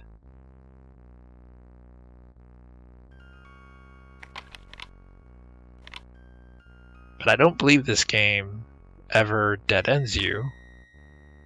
Yes. Reminds me of Napoleon Dynamite. Yes! I don't believe this game ever dead ends you, so there must be a way to still get in there. Like, I don't know if the door just opens like in a later chapter after you've knocked out the key.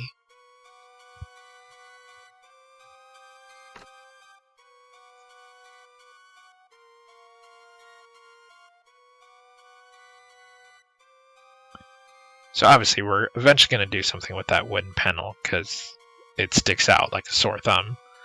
And just like any adventure game, if it sticks out, something's weird. Now this is what I don't get. So the bar for the door is on the outside. But when she opens the door, wait for it, the door opens inward. So what good would that bar across the door do if the door opens inward? That would only be if the door opened outward to basically that lock to be effective. But anyway, go over here on the dresser.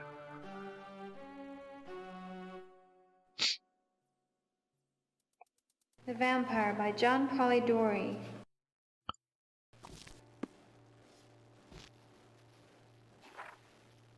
Sorry, first I said the photograph. It's actually the Malcolm book from first that's Zoltan. autographed to Malcolm. Oh, that's the old guy from town. The photo will come later, but not from this room. So, sorry. So if you look outside, you can see like a gazebo. It's hard to tell, but that's actually what it is. It's a gazebo. But we don't know how to get there. And if you go out to the front, go to the side, and then there's the gate. Not the front gate where you drive to town, but there's another gate from where you and Dawn basically had your picnic. You can go forward, but when you go forward, one path will take you to the crypt, and then the other one will take you to a ravine thing where it looks like it's all washed out and there's a huge jump. So what you'll need is Cyrus to actually push a tree over. And that'll get you over to the other side, which allows you to get to the gazebo. But a certain number of things have to happen first.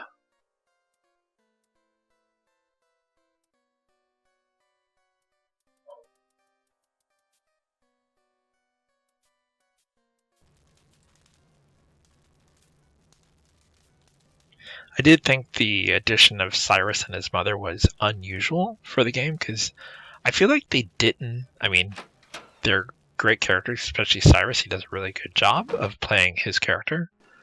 But they don't add too much to the story. They don't add a lot of flavor and additional stuff to it. Like, there is a seance that happens later that the mom does that kind of helps with a little bit of the story.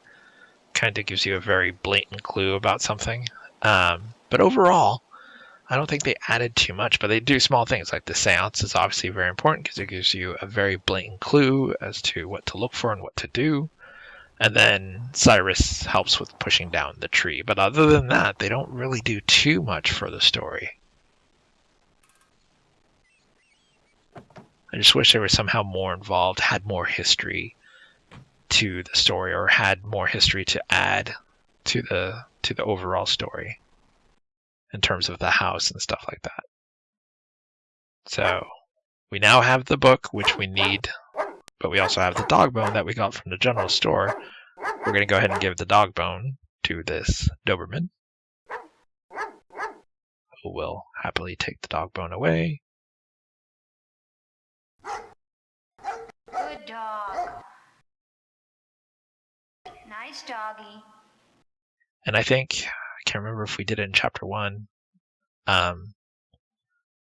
but in my original playthrough where I said earlier that I triggered the chase, so I basically redid the whole game again before finding out I could rename a file and get back to my previous restore.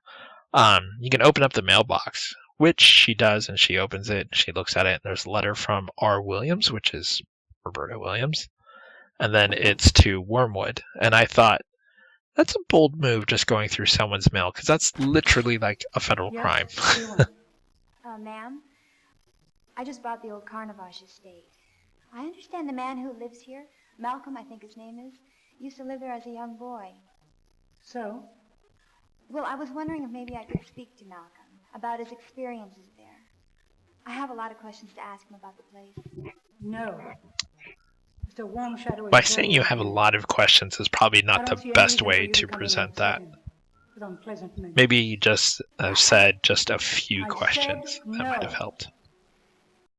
She shuts the door in your face, but what you want to do is go ahead and click on the door again, knock again, and really annoy her. And what you're going to do is you're going to give her the book that was signed to Malcolm. I already told you no. Wait! Well? And give her the book. I found this book in the tower room. See? Just a minute. She's a ray of sunshine, if you can't tell.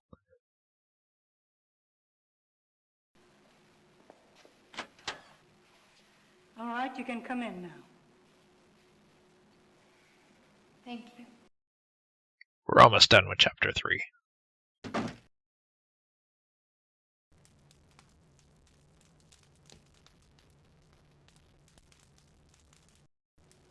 Malcolm, she's here.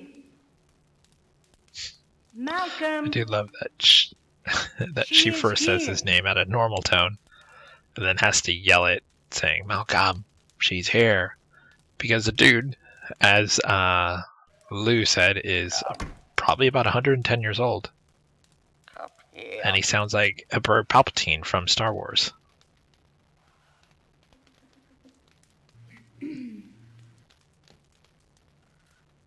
You're living in Carno's house. Yes, sir. You found my book.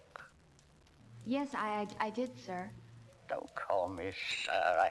I don't like it. It makes me feel old. You're 110. Like, why do people in this game just avoid the obvious? What should I call you? My name is Malcolm. And why do people think that sir is an indication of being old? It's more of like a thing of respect. Is it true you lived with Like, maybe that's just boy? because I was a military brat. And I just know that you call your commanding officers sir, not because they're old, but as a matter of respect. Yes, I did. I call everyone sir. That One of my email addresses starts with a sir. Enough. Because a guy, when I called Xbox support, kept calling me Sir Thomas. So. Wait. I guess. What do you mean? Well, what you should probably tell him is that there's a weird misty thing over the damn crib in the nursery.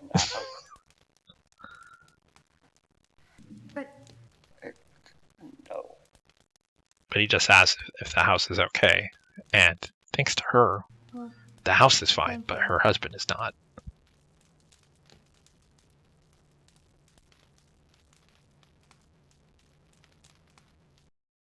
But that's not the only time we'll talk to Malcolm. We'll come back because later on, we're going to get a photo of Malcolm and the previous house owner.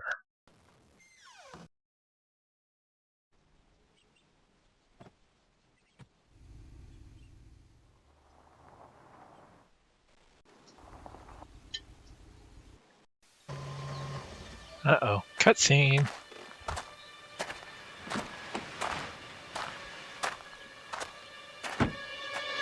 How did she get startled? Like he made the loudest sound approaching her in the gravel. I don't know. Around? In town. I thought I told you to stay away from all of those people. Which he never did, actually. What people? Those stupid towns. So it's clearly, like, not him. Silly. I'm not finished with you yet. Now he's You're getting telling me violent. what to do? So he's Where escalating. were you all day? None of your business, honey. Well, I'll tell you what. You take care of your business, and I'll take care of mine. Well, we're gonna see about that. Alright, and that's the end of that chapter. Dun dun dun.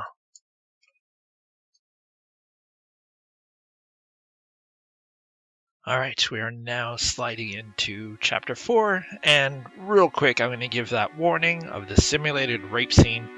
It happens right here, so if you are triggered by anything that may be a part of your past that has anything to do with this, or just in general triggered by even simulated rape scenes, please skip to about 3 minutes into beyond this point.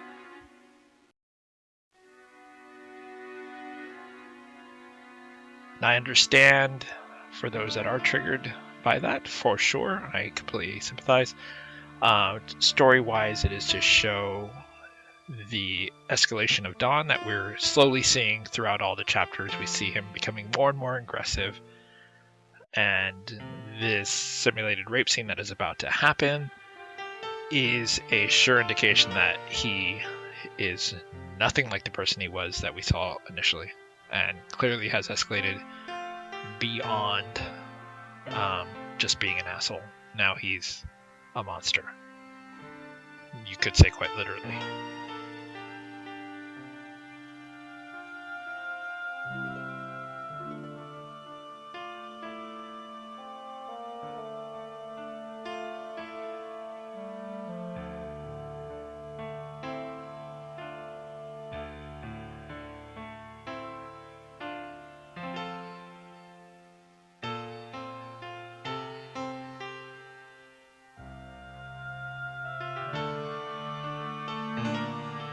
Then at first they do make it seem like it is a moment of making up for how he was, but it quickly starts changing with the sound of that music. You'll see he becomes extremely aggressive.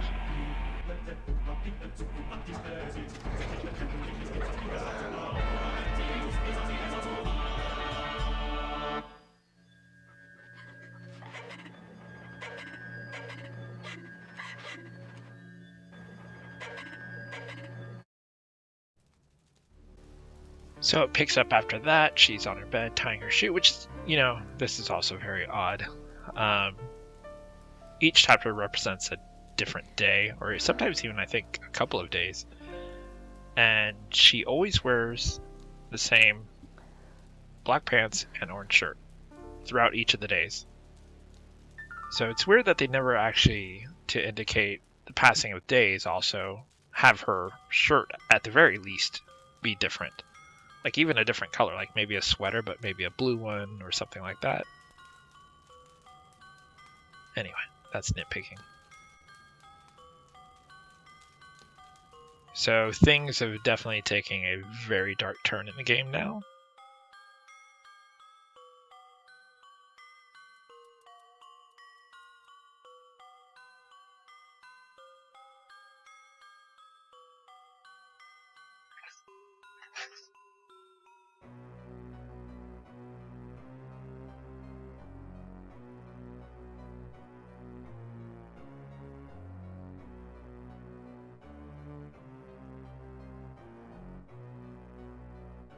And yep, still creepy mist. And I was so disappointed that when I did this second playthrough, after doing the one where I had to go back and redo it all because I couldn't get restored back to previous to the chase scene, that I never got the crying baby to trigger. Because honestly, that's probably one of the most memorable moments for me in this game. Because like I said earlier, it'd been myself, my wife, my best friend Chuck, and his wife Tammy, we'd all been playing it. We were all sitting around the computer when that happened, and when that chair turned, freaked us all out. So remember earlier I said that there was something that was going to change, and that's why you should go into every room. As you can see, there's something clearly trying to get your attention over there because it's like flickering and glowing. So we're going to go ahead and go take a look at it. And this time it's not the box and it's not the ring that I said it was. It's actually like a pendant. Wait, Zoltan, what's he? No, I don't remember last time. But you're wrong, Zoltan. He's just a friend, that's all. But he's your friend. He has a right to be your friend. Please don't choose me this. Believe me, Zoltan. I love you. Only you. So there's a hint that something seems to be going on between What the? at least that wife and Gaston. And you notice the pendant simply disappears after she touches it. Because creepy mist over the crib wasn't enough, pendants disappearing out of your hand and hearing voices, or dreams of a bed attacking you, those aren't enough reasons to leave the house.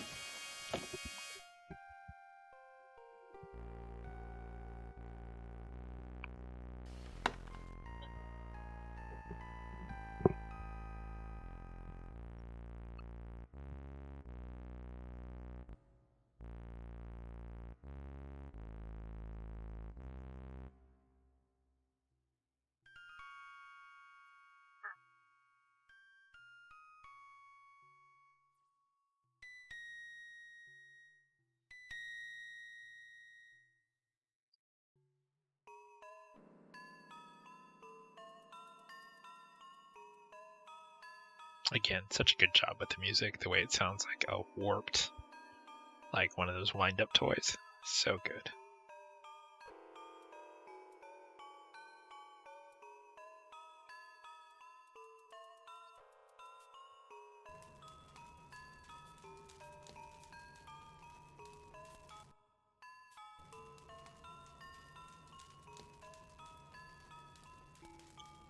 At least today, her computer is closed. Remember, the previous chapter was found open. But don't worry, a little bit later something's gonna happen.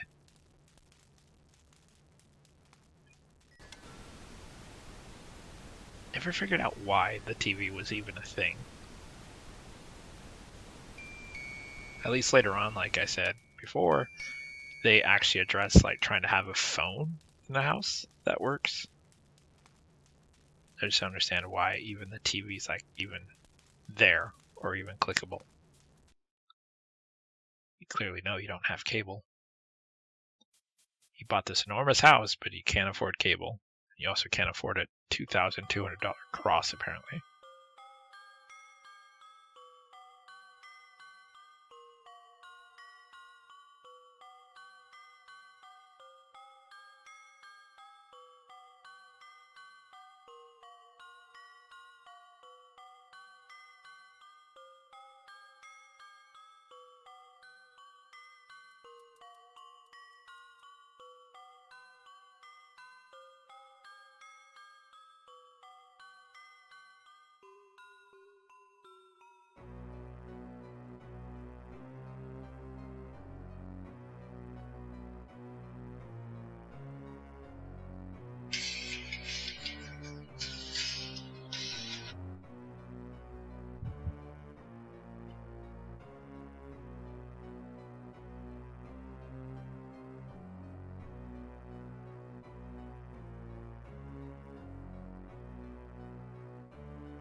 My dearest Gaston, I can't wait to see you, my angel. It's been far too long. Let's take a few moments for ourselves during Zoltan's party next week. We'll meet in the gazebo, away from all the revelry. So there is a mention of the gazebo. Angel, So you I know, yearn for your remember we sweet peeked kiss, out the window your strong arms from upstairs and holding we me can tight, see a gazebo. protecting me. Maybe hard to And tell oh, when you peek out the dear, window, but it I is a need gazebo. protecting. We just don't have a way to get there My yet. husband's beginning to suspect. He watches me night and day. Perhaps it's too late. Wait, wait, it's like. I'm just asking you. Oh, you're doing it. Right.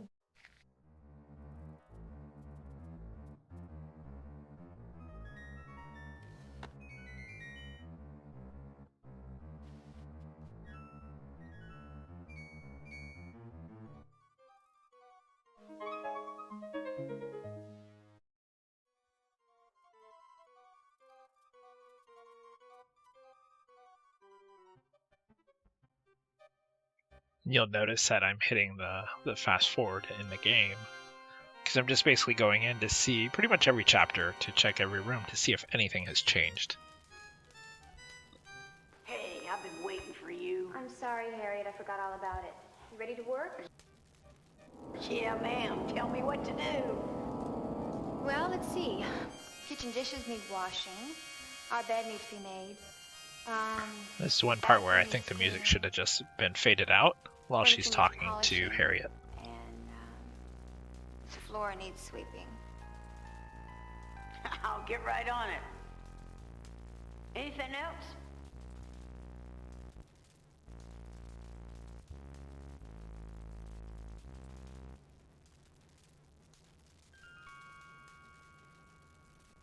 Oh, by the way, I see you carrying around that newspaper. You want me to throw it away for you? Please, would you? And when she said anything else, you could have given her the tarot cards there, but you can also give them to Cyrus later.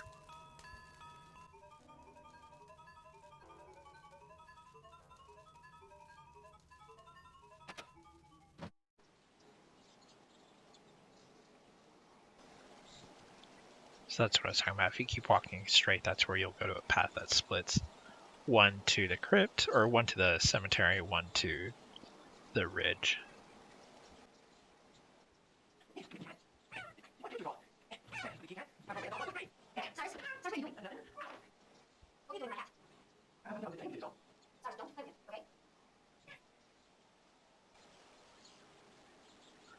Now the thing is, we need to go keep talking to him, so we need to find him here in a second. But in the meantime, we can poke around some more.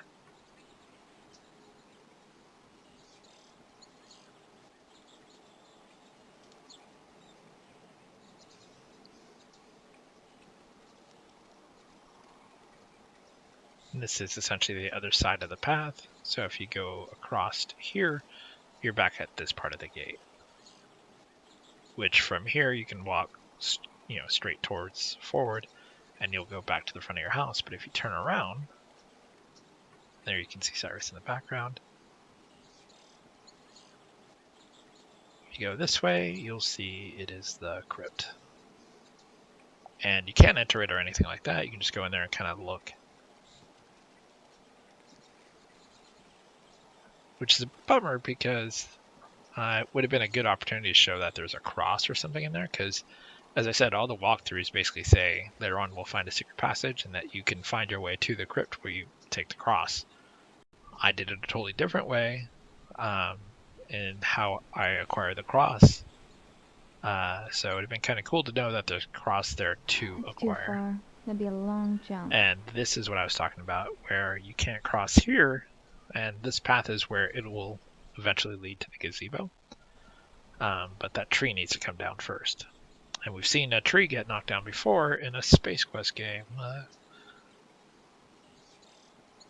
And sort of do the same thing to basically cross a ravine.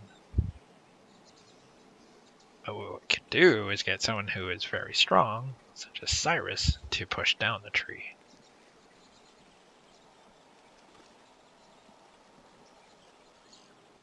Cyrus? Huh? When I was in the tower room, I could see a little building in the woods. I was wondering, have you seen it? Yeah. Over there. Well, can you show me the way? Well, the trail's all washed out. Usually what I do, I just jump over. But where is it, Cyrus? Over there. Oh, okay. I'll show you. Come on, follow me. I like that it says follow me, but then he's nowhere on the screen to actually see where he took off to.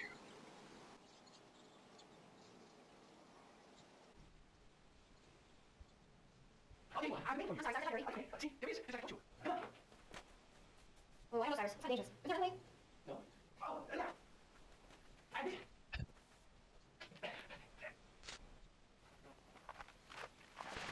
Oh my God, Cyrus.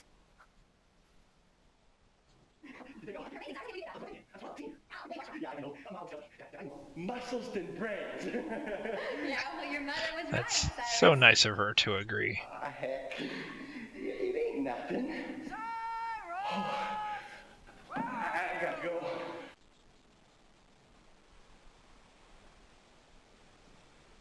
a nice way to excuse Cyrus out of the way so that he doesn't go with you to the gazebo by having the mom call.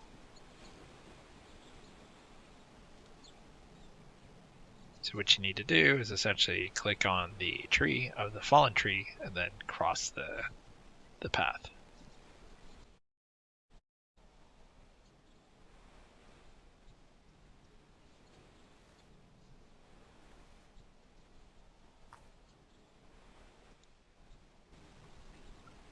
And we're about to see something in the gazebo that will be pretty gruesome. But again, there's something flashing in the dirt, trying to draw your attention to it.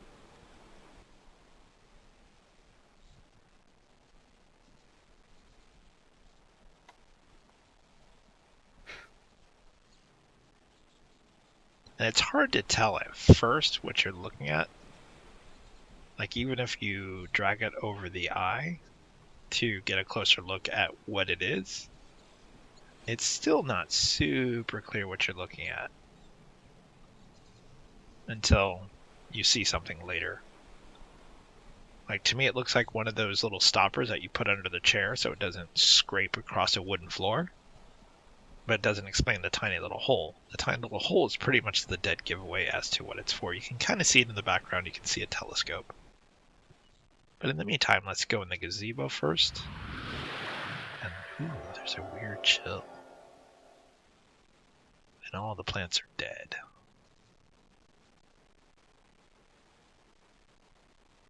Which is not surprising. If no one has technically lived in the house for a long time, all the plants should probably be dead.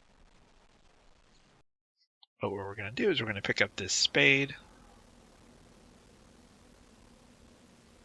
And we're going to get a vision. All the plants suddenly look healthy. Such good music. Really creepy, really well done.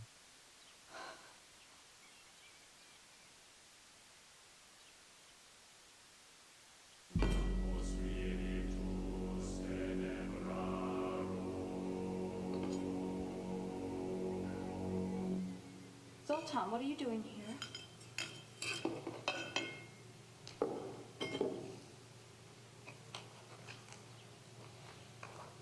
Did you want something? I'm not sure if I was her, if I would have put the spade or the hoe. Can't remember if that's a spade or a hoe. I think that's a hoe. Why did you? Maybe it is a spade. I can't remember what that instrument is called. Zoltan. Zoltan. Leave me to my plants. Yes.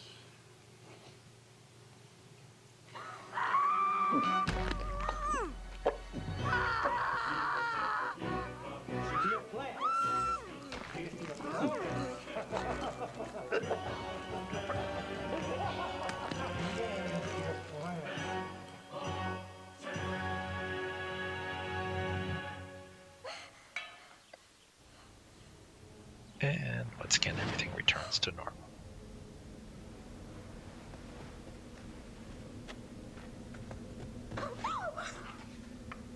I mean, at what point do you say it's time to leave this house?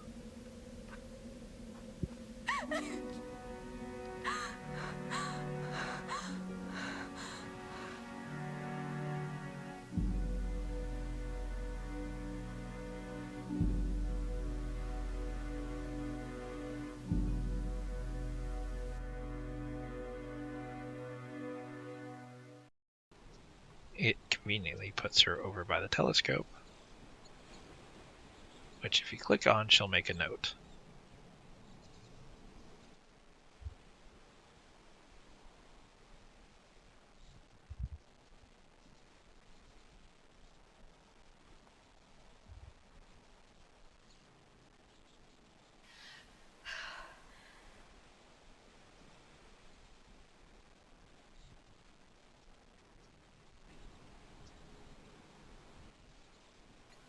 That's because it's missing the iScope lens.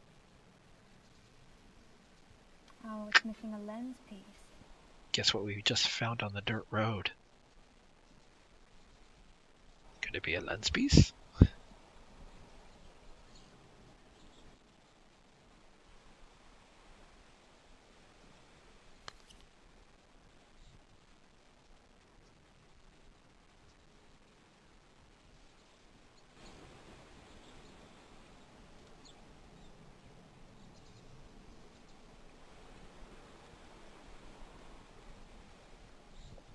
Now there's the room where you peered out the window from Malcolm, but over to the left there's yet another room. What's that other window there by the that's towel up room? higher.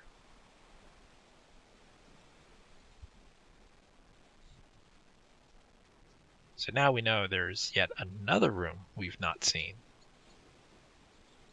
And spoiler alert, it's time to knock down that wooden wall.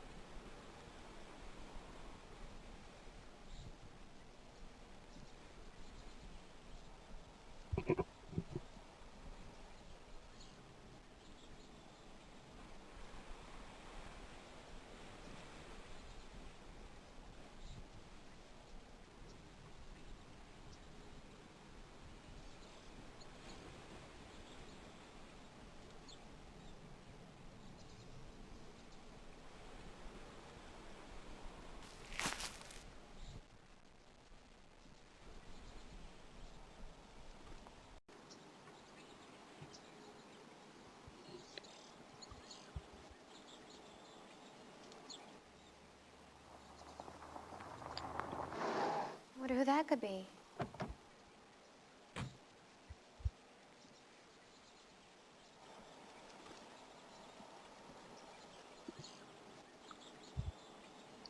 If you've paid attention to what I've been saying, you can probably guess who that is.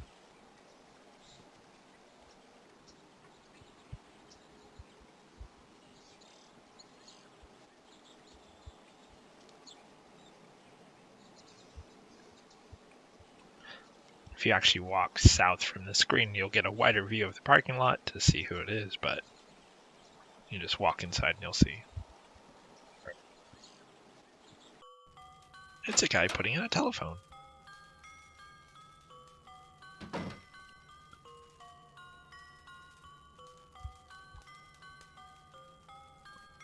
You must be installing the phone. Hi. Yeah, I'm Mike. Your caretaker's let me in. Oh, great. I'm going nuts without a phone. Which is weird because she doesn't make any indication that she's needed a phone. This is quite a place you got here, man. Adrian. Yeah, it is quite a place, isn't it? I better get back to work. Okay.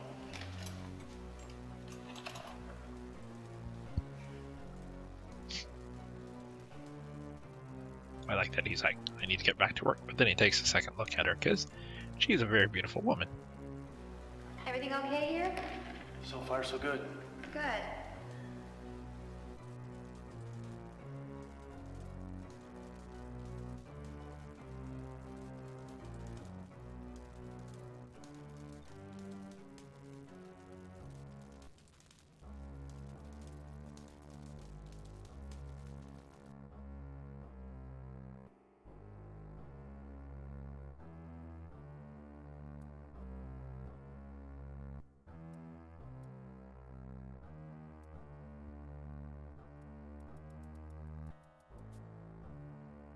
Adrian! Who is that woman? Who is she? Dawn That's being Harriet. jerk face. I don't want her around our house, so you had better get rid of her. Continuing to escalate.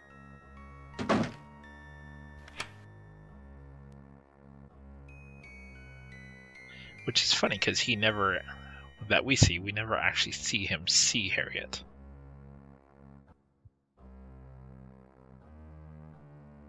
But we can assume that she was probably cleaning the house like she had asked, and he probably saw Harriet at some point in the house.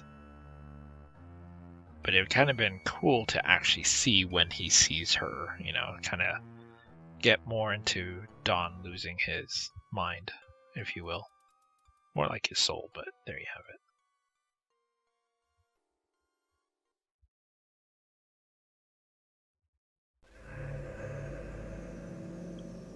Yeah, the creepy thing over the crib is still there, but we're not freaked out. God, what is this? Ectoplasm is what I think they'd call it in Ghostbusters. But hey, you do you, boo.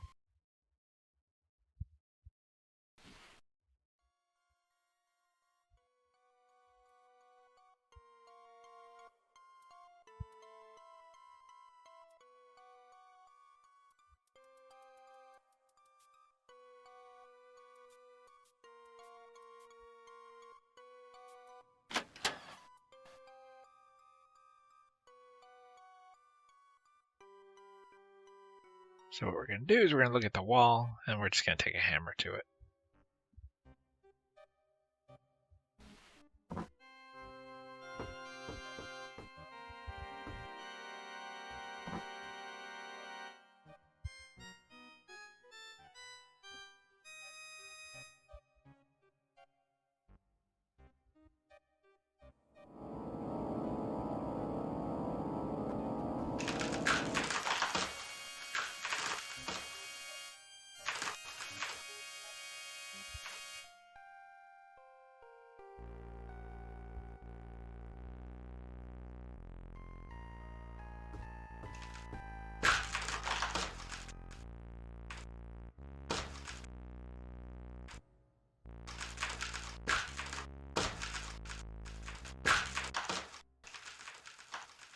I mean, I admire how well she can tear something apart. Like when we saw her tear apart the bricks in the fireplace with a broken letter opener and got all those bricks out, and now she's just ripping this wood out.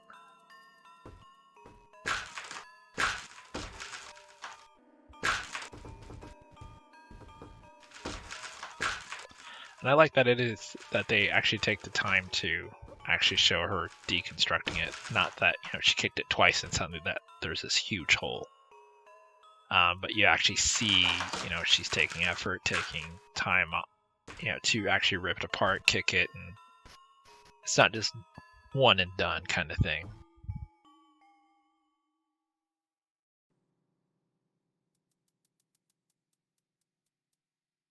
So now we're about to go into this weird room that's behind this wooden wall. Oh, look. Photos of his wives.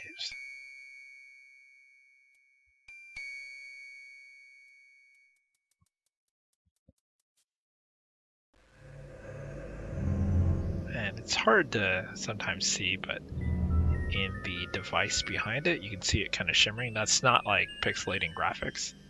It's indicating something's there. Someone died there, and we will see that is one of them that I trigger that you see how she dies. And hers is pretty, I mean, they're all really gruesome, but hers is pretty dark.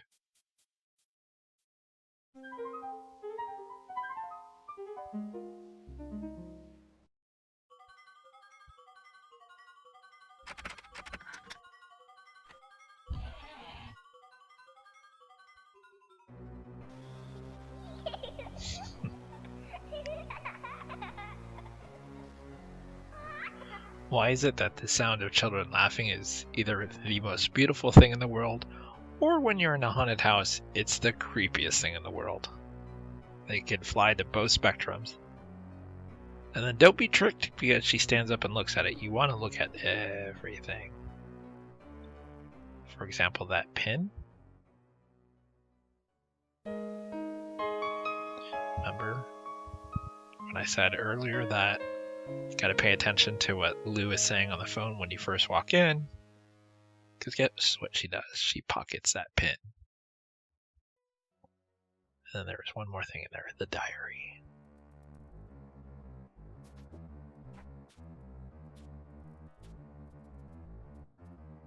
September 14, 1889. Dear Diary, I go increasingly fearful Zoltan. I feel her eyes on me, see what I every move. Didn't my little girl have such years? Did she suffer really stuff in baby life? How could people believe that it was an accident? It was no accident. But, dear Diary, Zoltan was always like this. I remember, not so long ago when he was not even gay. He was always joking about Sophia's war. I know, I remember. But after he started Paris last year, he changed. Something happened to him. I don't know what. Now, all I have left are my plants. I spend most of my time in my greenhouse, sprawled away as I can get from Zoltan's Ever watchful eye. So now we know that he is responsible for killing his own daughter. We know that he's responsible for killing her as well. And she mentions that he changed after going to Paris. If you remember earlier, we found a letter about how someone had found an actual book of like dark magic and that he would be happy to meet him in Paris. So we know that's what caused the change.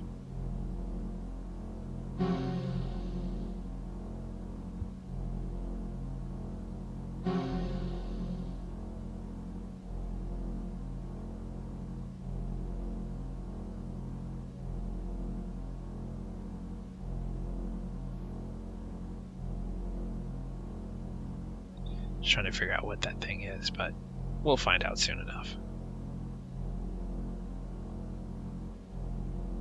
we're almost done with chapter 4, so pretty soon we'll be heading into chapter 5, and then, as I said, the game goes for 7 chapters.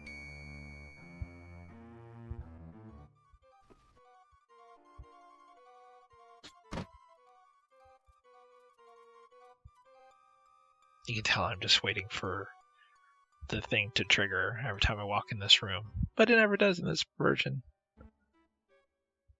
I would love to find out what it is that triggers it, because like I said, that was the most memorable thing. And I don't know what I did different other than the fact there's a few things that I know in the second playthrough that I forgot to do. Like, for example, when you go to Wormwood's house, in this playthrough I didn't open the mailbox first to see the letter from R. Williams to him, which not a big deal. Just essentially just knows you, or lets you know that his name is Malcolm Wormwood. Stinking, filthy son of a bitch. You stay away from my life. Just what are you accusing me of, sir? I know exactly what you're doing here. John, shut up! So we know how Zoltan is extremely jealous. Now we're seeing that same tendency in Dawn. I noticed the phone is suddenly gone from the table, like he took the phone and everything. Which, by the way, is a waste, because he comes back to install the phone. And that ends that chapter.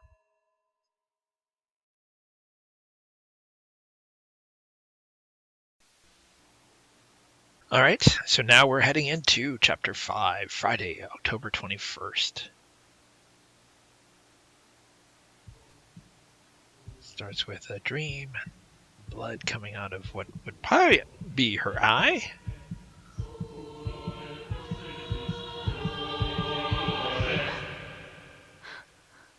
Which, all things considered, all the other things that she's seen and dreamed about, blood coming out of the eye is pretty mild.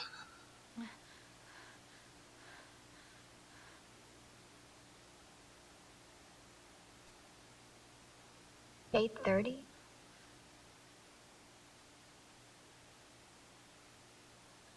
And when she says 8:30, she actually means 8:30 at night. Oh, and look, her computer is up.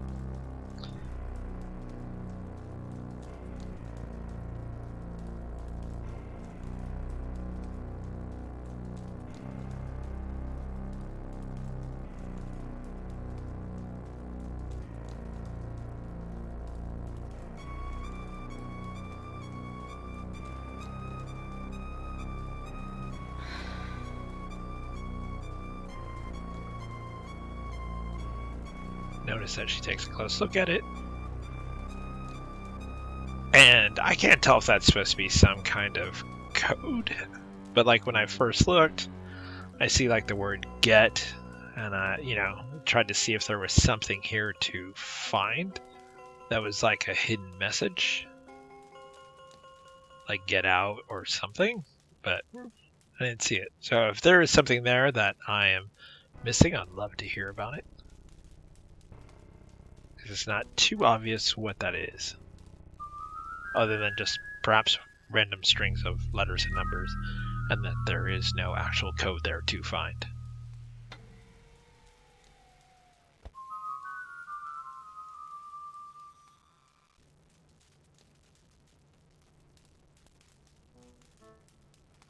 So since it is a new chapter, basically go through the house, check out all the rooms, see if anything is different, turn on the TV, and see, yep, nope, still haven't called for cable.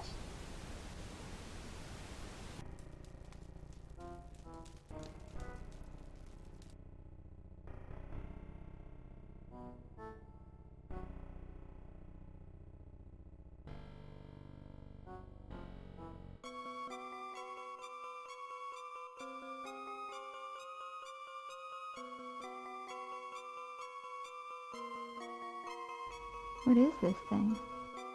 I do like that it's essentially the same scene, but they've put the night background over the glass behind her, which is pretty cool. Now remember, when we first looked at this painting, there was hardly anything there. There's just like a little curve and a few lines. Now it's like fully decked out painting. And if it's not her and it's not Dawn, who's painting it?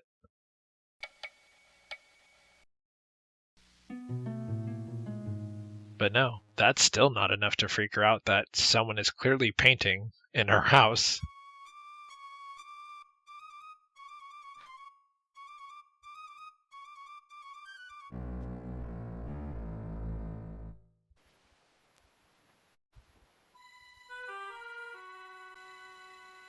I feel like that should be an L for Leona.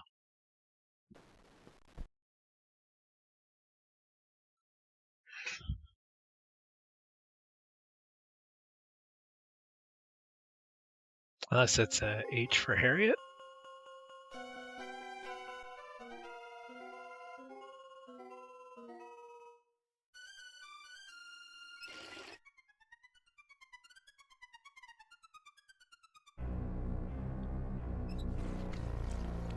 It's always good to wash your hands, especially these days.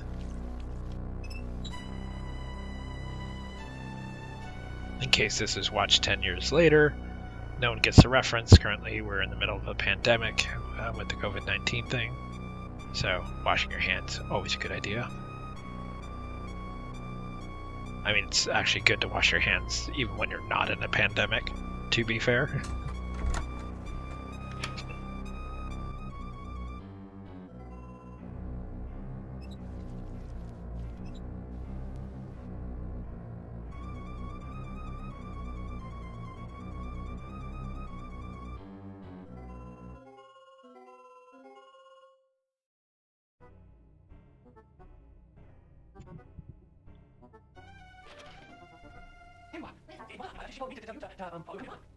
Wait, what more time?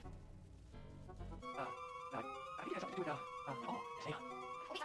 with, I found in the house. See. Thought maybe your mother might like them. I had mentioned previously when you talk to his mother, there's a scene where she kind of pauses after she gives her a bunch of things to do around the house.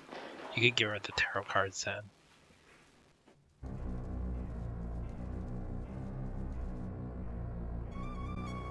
This is me trying to trigger the crying baby.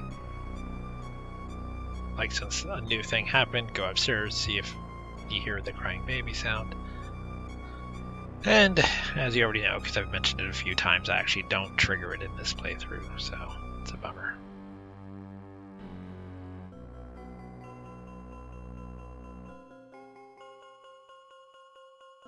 Now for the 2 people that watch this, they're gonna desperately try to figure out how to do the crying scene if they've never heard it, thinking it's the most epic thing in the world. Honestly, it's not. It's just the fact that it's super creepy because, as I said earlier, with when she was looking in the treasure chest and she opens up the necklace with the kids' photos, the kids' laughter. Kids' laughter can either be like the most beautiful thing to hear, or if you're in a weird house, it is the most terrifying thing to hear. And it's the same thing with the baby crying. Like, a baby crying is normally like, okay, whatever, but when you hear a baby crying in a haunted house, that's super creepy. Well, especially if there's no baby to be seen.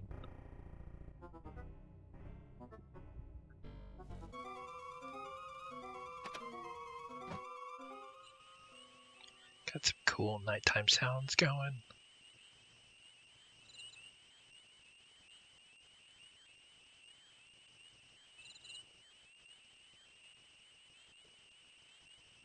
I do really love how much care they put into this.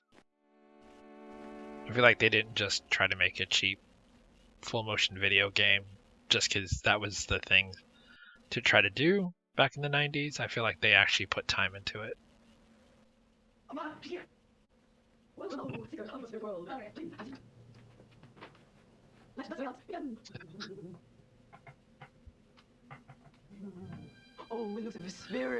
At least, how is it that Harriet, who is a transient or whatever you want to call her, has a change of clothes, but our main star here does not? She wears the same clothes every day.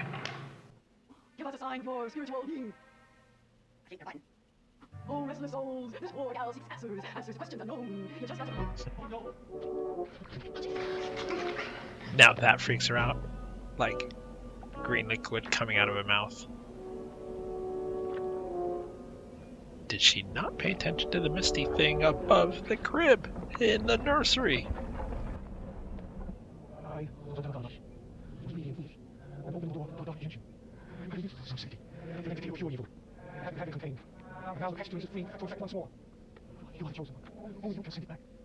Find the dragon. So, find the dragon. It'll show you the way. You remember up on the 3rd floor where she keeps saying, "What is this thing?" And she's looking at a glass thing that has a dragon symbol on the back. Oh, there you go.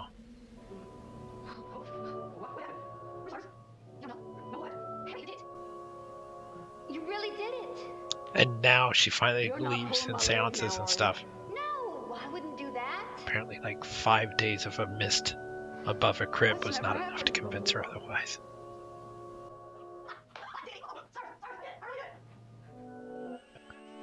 So cutscene over, now we're back in control.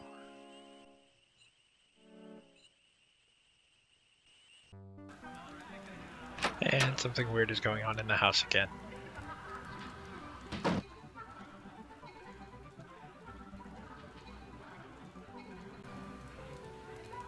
What the hell? Really? That's what you're gonna ask what the hell about?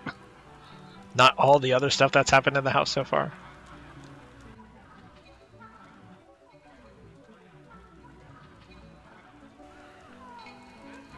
So it's not the piano.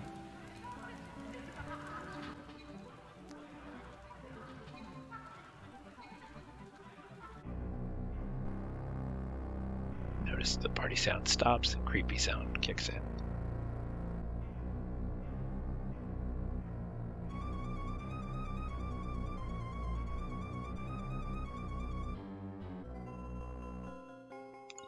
So you can see in the mirror, here's where things start happening. Pretty much every mirror in the house, I think, reveals something.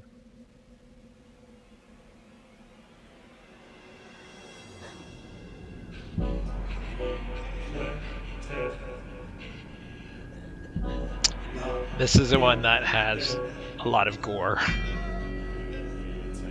in terms of the feast. It is pretty bloody and gross. Her death, I mean, is super horrible, but it's not gruesome in terms of like she doesn't get cut up or anything like that. It's just how it looks as to what he's feeding her and forcing it down her throat to the point that she can't chew and really swallow all that well.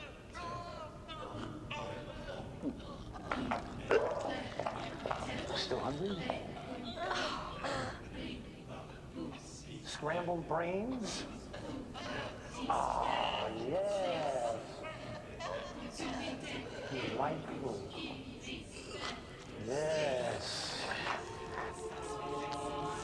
And she's dead.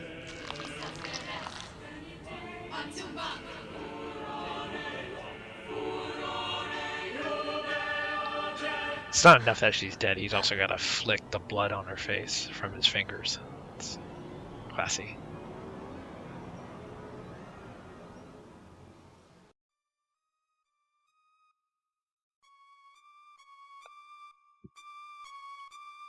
But now if you go around and look at some of the mirrors around the house, you'll start seeing things like that happening.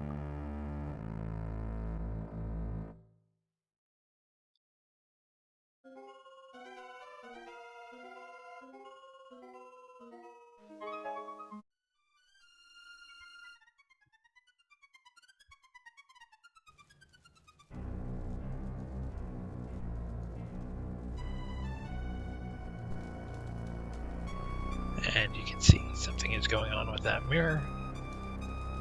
So we're going to go ahead and head down there and take a look at it and see what that mirror shows.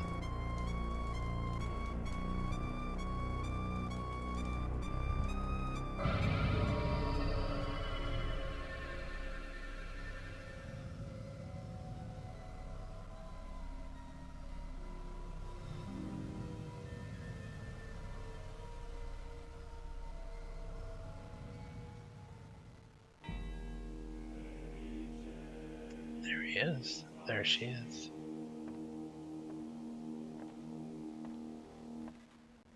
I like that she keeps looking back as if it's happening behind her, but her own reflection isn't there.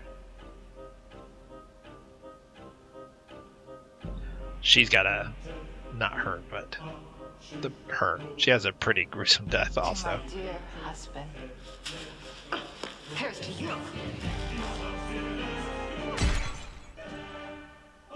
There you go. No, here's to you, Victoria.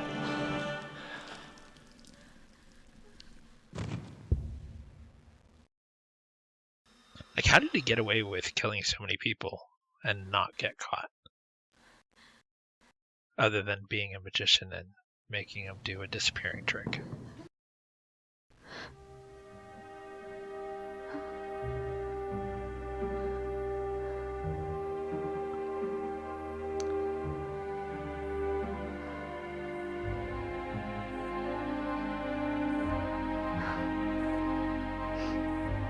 She's traumatized now, just wait. I have a few more mirrors to show her.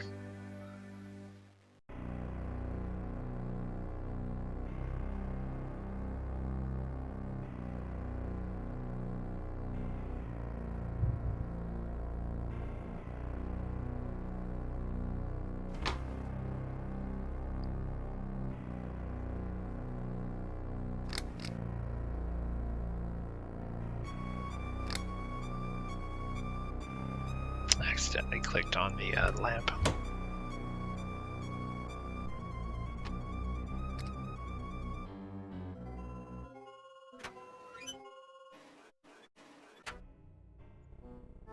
So no need for the matches now because we'd left the lantern that's in the hallway lit.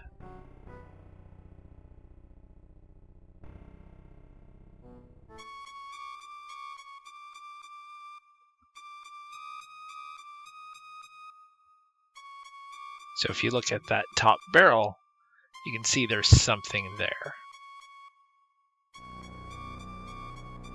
And I'm pretty sure, and I can't remember, that it indicates, but I can't see, it's not clickable, that there's a body in that barrel. And that happens to be the one that she drank out of also. And I thought by touching the shackles, it would trigger whatever vision it is, but it doesn't. So I feel like there was something here, and I don't recall how to trigger it.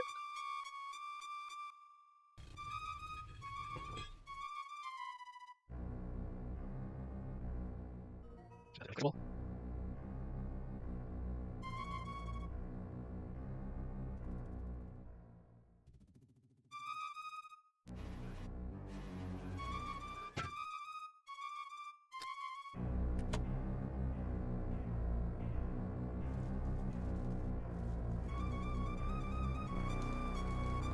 So it looks like if you look, the ceiling up there, it looks hazy. I don't know if you notice, like suddenly there's a haze up in the upper region now. Like there's a haze that sits up there that I don't think is there earlier. It's noticeably grayer.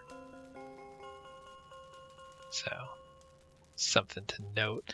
Like, I think it's an indication that more and more is going on with this house, obviously.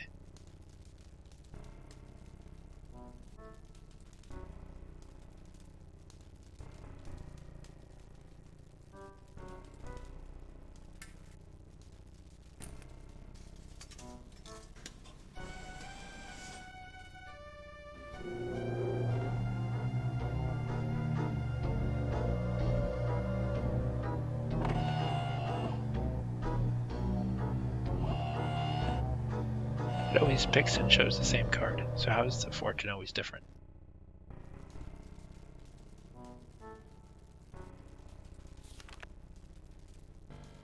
We are watching you. That would be the wives.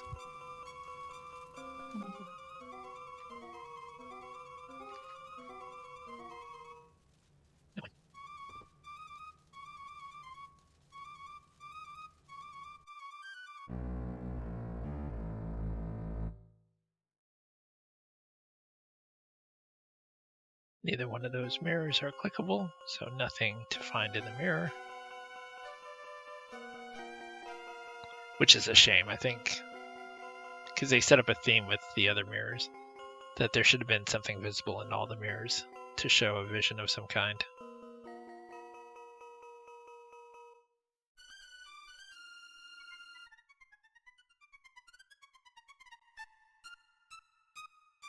See, now that she's seen the vision, she doesn't just touch the chair and get shocked.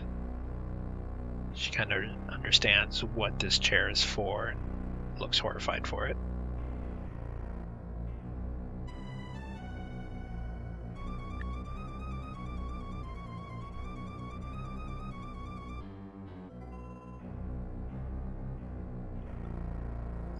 And as a gentle reminder, what we want is the room with the dragon thing, because it will show us the way.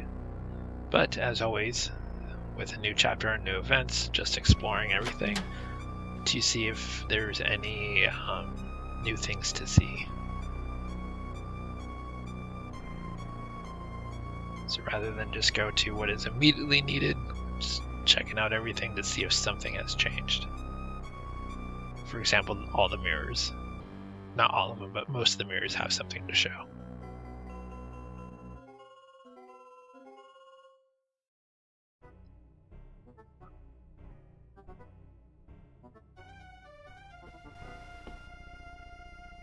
And you can see the mirror already is doing something. And remember, the device behind, we were kind of seeing shimmering image there. So prepare for not a bloody death, but a pretty gruesome death. You never stop talking, do you? Never, ever. You just keep droning on and on and on.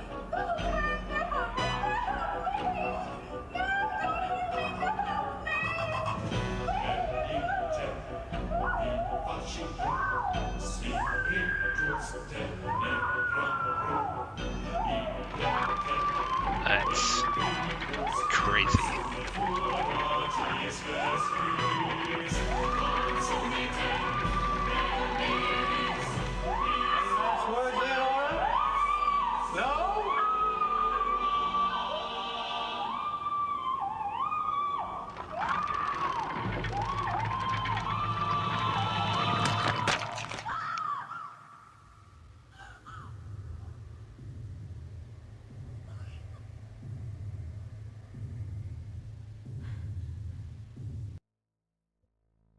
As I said, this is why it's good to explore all the rooms, to see all these little things, to really show the depth of depravity and insanity.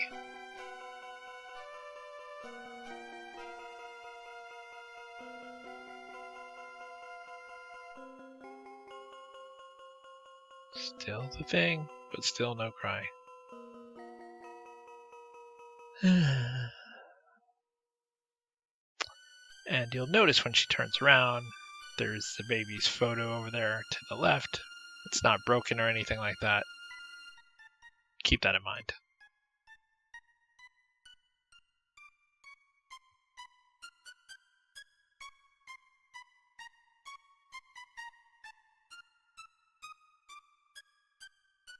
Since we started in the room, let's just go ahead and go into the room with the thing.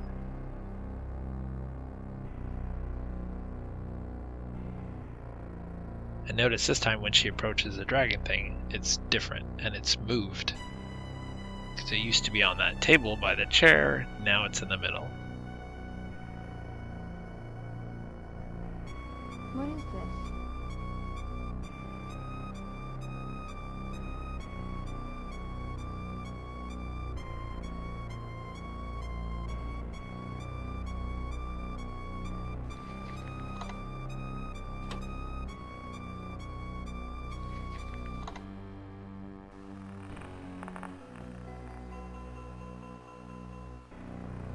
I'm still not even sure what that is supposed to be.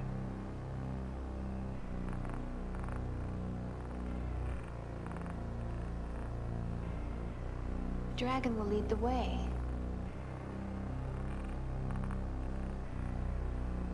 Looks like some kind of projector of some kind. I don't know.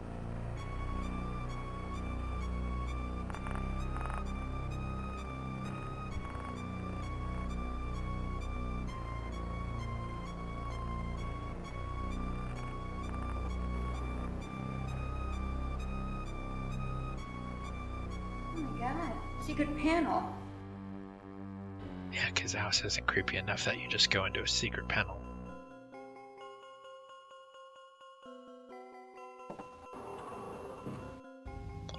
Now, to say that it is jarring to try to figure out which way to go in here and which ones you've walked down and stuff like that is an understatement. It's the one downside, as I've mentioned before, with full motion videos, is like trying to understand the perception of the camera. Because apparently from down here, there's a way to get to a crypt. What she's looking at is a cigarette, so if you go back upstairs and look at the drawer and open up where the cigarettes are, you'll notice that some are missing now. And it is Dawn taking on more and more of the personality of that which is in here.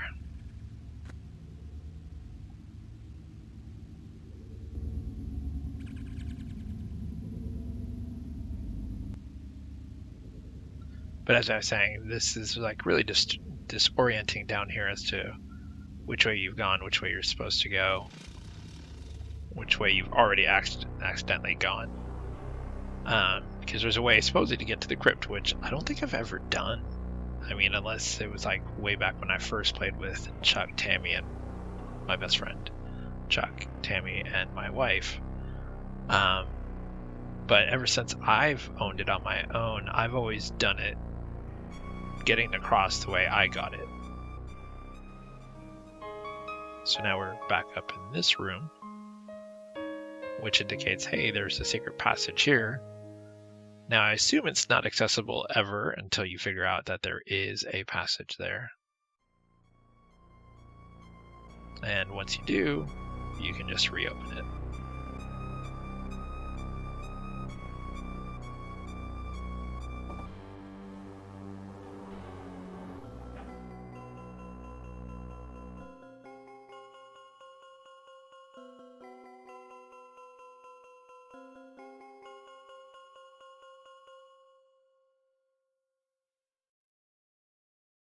And down we go.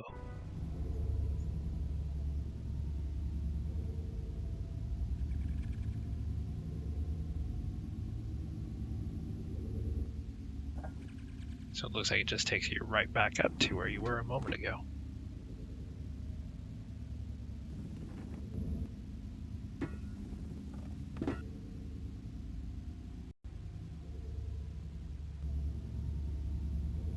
But I guess there's one next to right where she's standing, so that's maybe the one that takes you to the crypt. I actually feel like I should replay it just to get to the crypt part.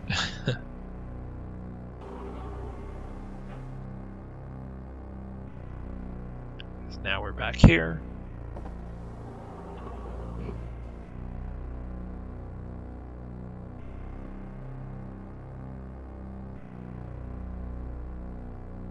So there's clearly more to find because we've already seen these two rooms, so that's not too big of a deal, other than now knowing that there's secret passages there.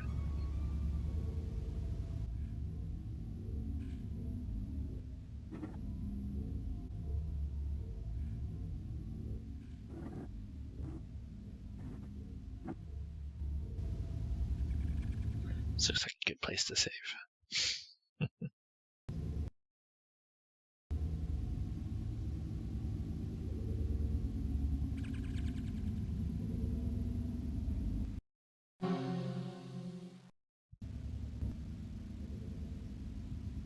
It's too far.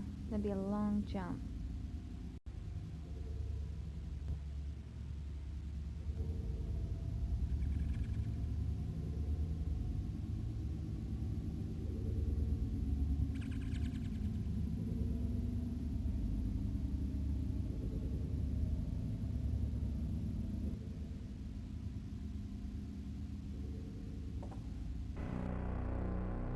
Now this looks like a brand new room.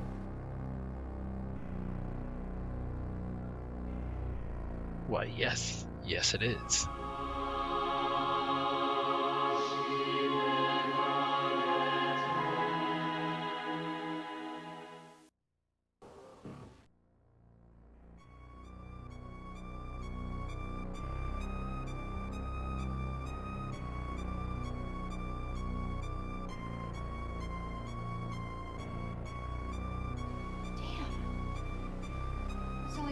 your side.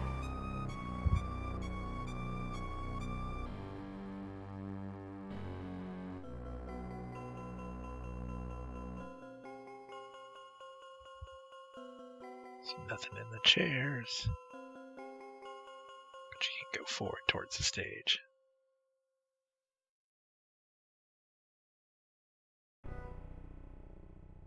Let's go in the side door. But first, let's save.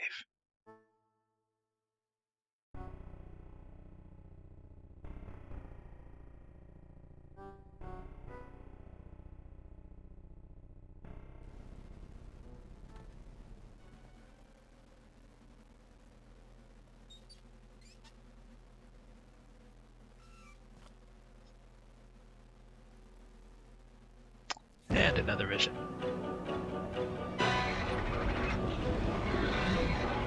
Which should look familiar because it looks just like the intro, right?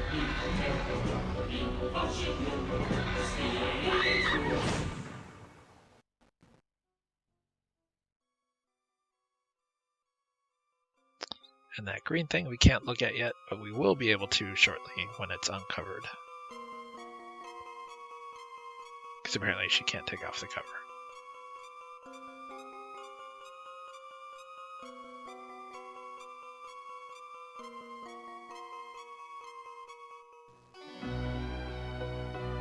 Poster of Carno.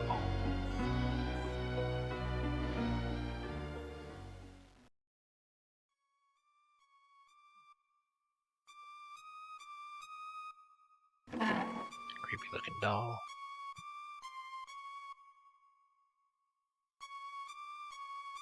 Nothing yet in the mirror, but something will appear later on.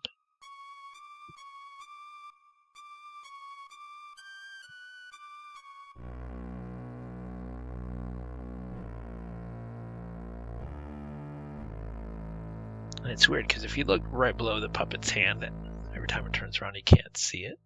But it looks like there's a cigarette or something on the floor, but you can never get to it.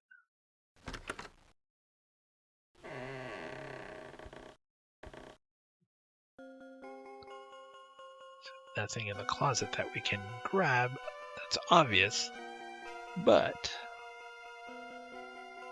nothing reacts to anything. If you move up, there's a top hat and something to click. And you remember the photo that I talked about earlier when it was supposed to be the book? There's the photo. Carno and Malcolm. Carno and Malcolm. 1897. Well, let's take a look at the front. Oh. Well, that's a little weird. But it doesn't freak her out. She just thinks she's losing her mind.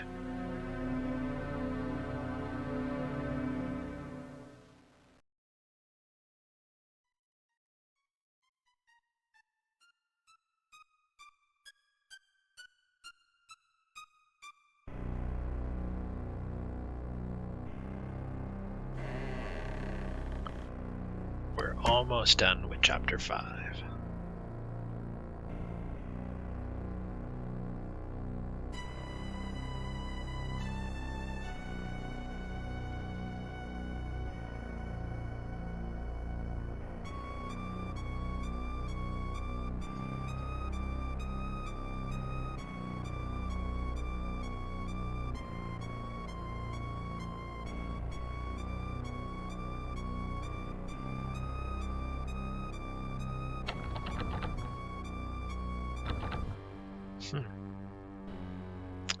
Aha! Now it's successfully unlocked because I forgot to do it in the second playthrough, but in the first playthrough I went to the door and it does remain locked until you actually get on the other side to unlock it. Dawn. And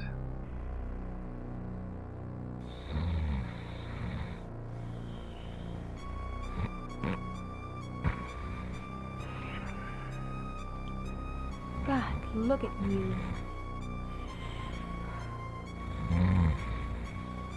look at what he's drinking. I don't care anymore.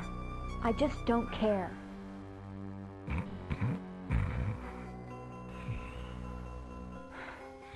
I'm going to bed. And she just leaves him there. Alright. We're nearing the end. We are now heading into Chapter 6.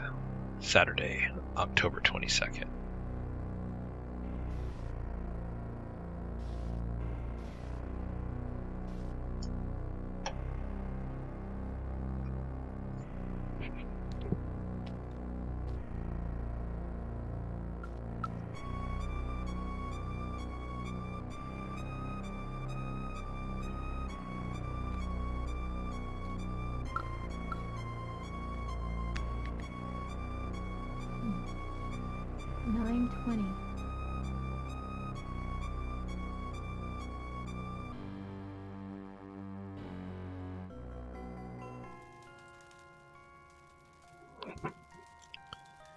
Notice this time, after the cutscene, it doesn't start in the bedroom. She actually heads downstairs, where we still see Dawn, who we last left downstairs, in a drunken stupor. Dawn?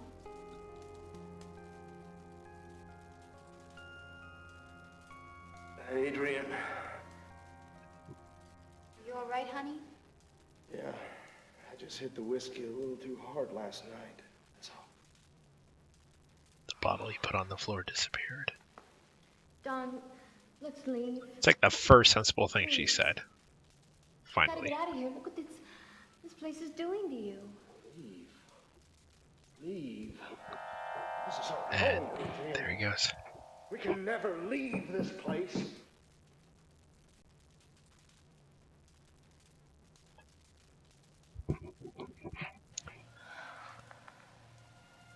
There's the cat collar. Dad. That's Spaz's collar.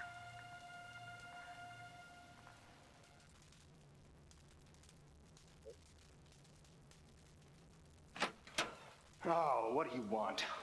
Hi. Yeah, I don't care about the damn phone. I'll get out of here as soon as I can. All right, fine. Get in here and fix it. And then you leave. Fix it. He needs to install it entirely because he took it with him last time, apparently.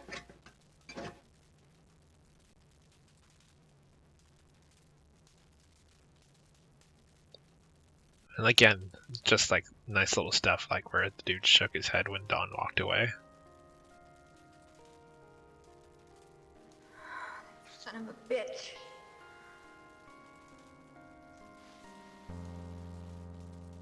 So it's not super clear what happened there. Obviously something happened to Spaz. But to me it's unclear why she looks in the fire and then says son of a bitch. It's not like we see Spaz's body in there, but she appears to put the collar in there. Which I'm not sure why she would do that either.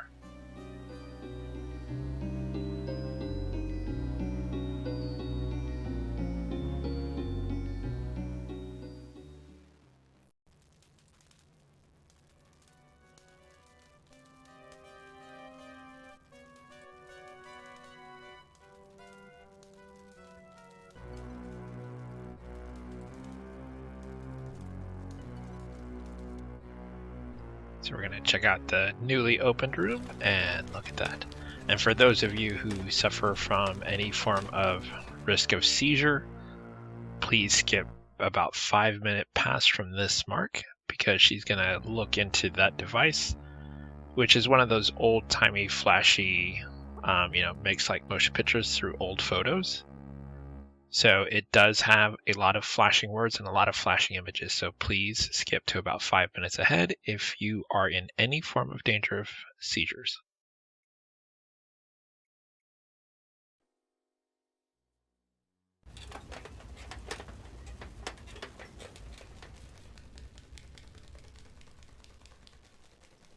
And that's what I was talking about with the flashing words and stuff like that, and the flashing images that are coming up.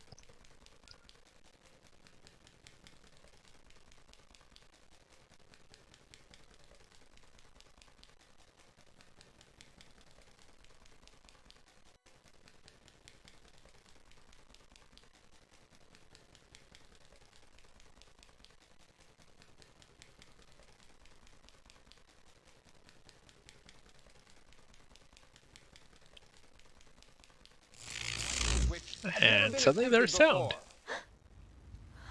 The incredible Carno will defy death. In this, his newest feat, featuring the horrifying Throne of Terror. What are you doing, Marie? Why? I saw you with him last night. Admit it. So that's Marie, one of the wives. You're out of your mind.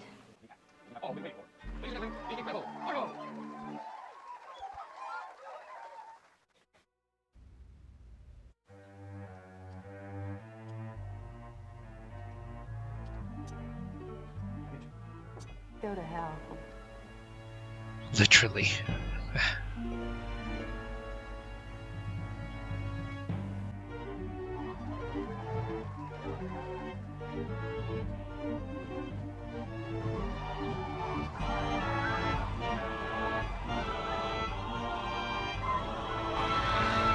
Now the pendulum is coming.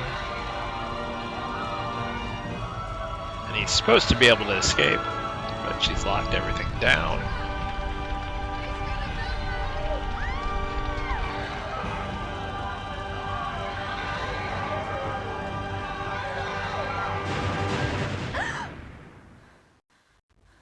And we see how he appears to come to his demise.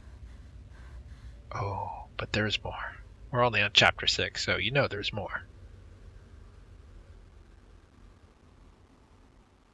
We still got some plot twists.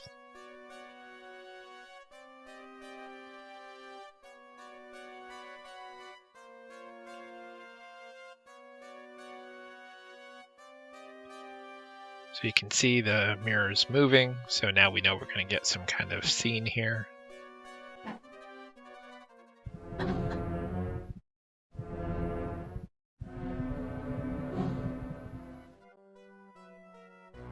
There we go. Yet another scene with another mirror.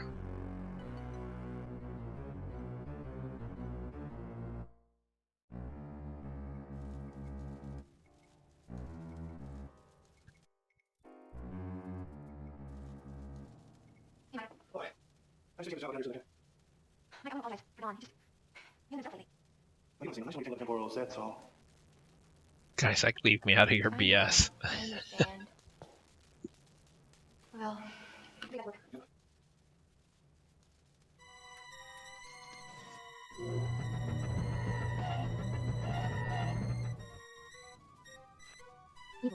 Find your salvation? So, a hint about the cross, finding your salvation.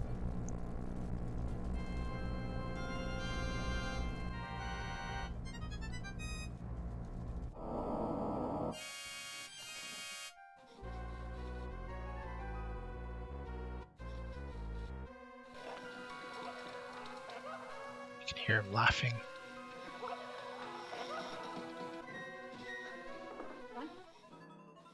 Are we there?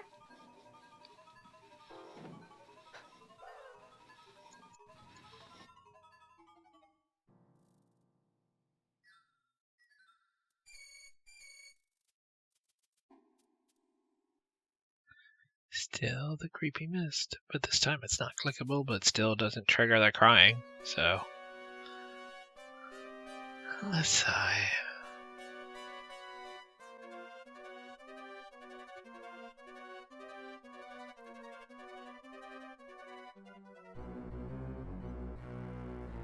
So we know we need to get the cross from that clue from the fortune teller about find your salvation. We also have that photo, so we have two things we can do. And both are in the same area, near the town.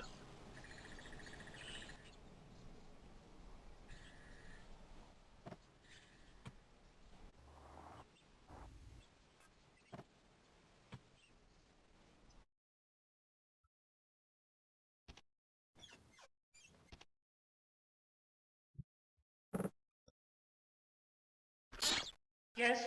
What do you She's want? so friendly. Well? So when she says, well, show her the photograph. here, I wanted to give Malcolm this old photo. I found it in Carno's safe. It's a photo of Malcolm Carno. Please look at that.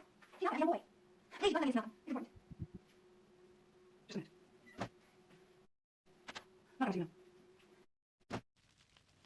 She's here, Mommy. Sit. Out comes Malcolm. I remember posing this picture. Which is incredible. I was Dude's just a 110, he young remembers taking that photo. Nipper of 10. Colonel was my hero. Then, Hero? yeah, I know what you saw in this picture. Saw? Yeah, He's referring to the face, Carno's face. the able. It's back. Am I asking? Maybe too late. What? Silly. Sit down. I have something to tell you. Colonel and his first wife adopted me at that time. Maybe too late for him. What? Yeah, lady. Sit down. I have something to tell you.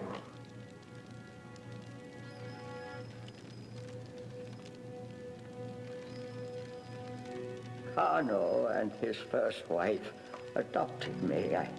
At that time, he was a good man, respected by his colleagues, loved by his wife, admired by his audiences. So you can clearly hear how he All that used to at least be a changed really good when guy he got the book. until he got the book. He gained immense powers through contact with the black forces. Through the book, he unleashed a demon, an entity so evil it had no name, no worldly description. This thing came to possess Carno, audience saw. Carno became like it. He became very powerful, and his fame and his wealth increased. But All thanks to the black arts. he was cursed. He had loved his wife Hortensia and their baby daughter, but all that changed. He became abusive. I don't have proof, but I believe he killed them both. I believe he killed all his wives. Dun dun dun. But Malcolm, what happened the night Carno died? Carno's final days came in Marie, with his crossman, Gaston Boyd, obviously. Marie suspected Carno of committing terrible deeds with herself as his next victim. Together, Marie and Gaston hatched a plan. Which we just saw. He had a new act, an amazing feat. But here comes the twist. Escape. But Marie, but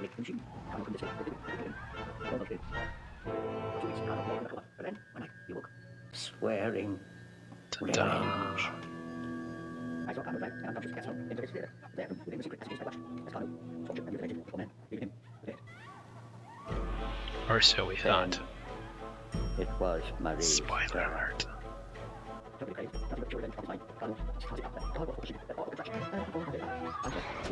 I'll never forget Bum bum bum. the look of shocked surprise on Carno's face.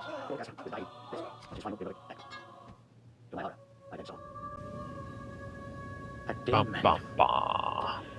Which is no surprise is the same demon we saw her release on accident when she went into the church. I knew where it was going. Carno knew. My only thought was running away, but I hesitated when I saw Carno going to the same place. The demon had gone. I rushed back to the messages, just in time to see Carno carrying the chest, which held an evil book. Just before reaching the chapel, he stumbled and fell for the last time. I saw him cross himself in the Catholic grave before dying. I think he was trying to make his peace with God. I picked up the chest, containing the orange book, and I assumed the demon was and carried it into the chapel. I really don't know why. I thought it was still, but somehow I noticed it containing this cursed evil. I looked, whatever. After leaving the chapel, I dragged Carno's body back to his secret chamber, burning alive. Wait, Carno died too? No, that's more. He was so mutilated that they all thought he was Carno. I said nothing. Let them think what they Did no wanted. one wonder where Gastro went? And what about the demon? The demon? Oh, that's why I agreed to talk with you. Somehow, it must have been released. What I don't get is how was it contained originally?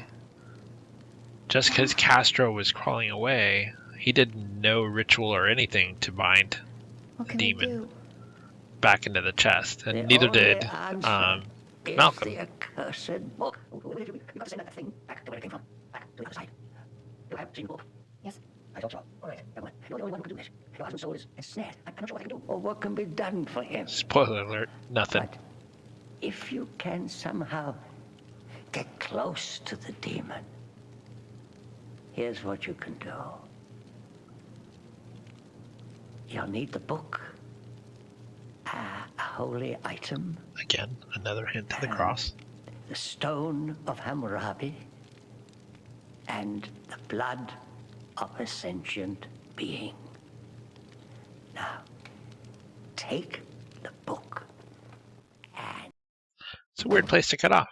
Take the book and then just cut off. So she knows, but we don't really know.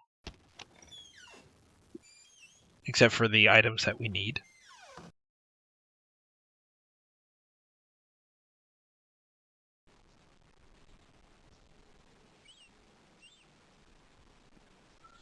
And so what we know is we need a few more things. For example, the cross. Which, if you remember, when we first went into the store, Lou is on the phone. I'm glad you're here. I have some important newspaper articles you might want to see. Talking about buying a brooch thing. Let me see.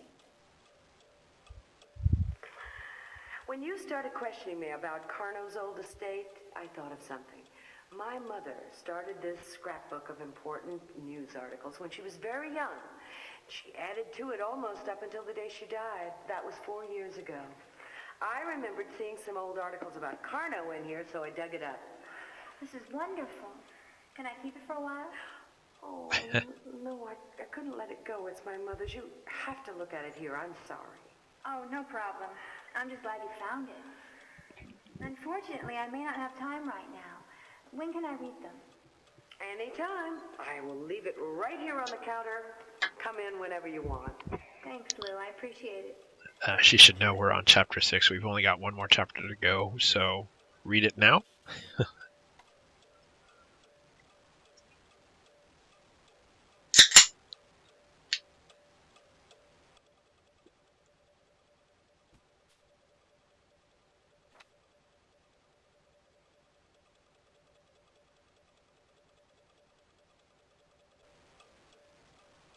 So it's a weird page to show, other than the fact that the proceeds go to an orphanage.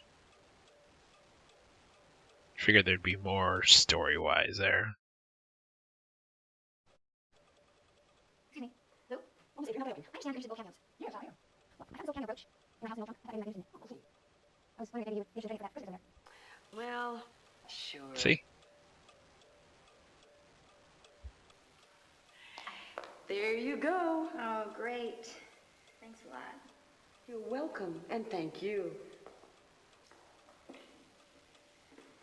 Pretty sure Lou comes out on top financially with that trade. Excuse me, Lou. Oh, hello, Adrian.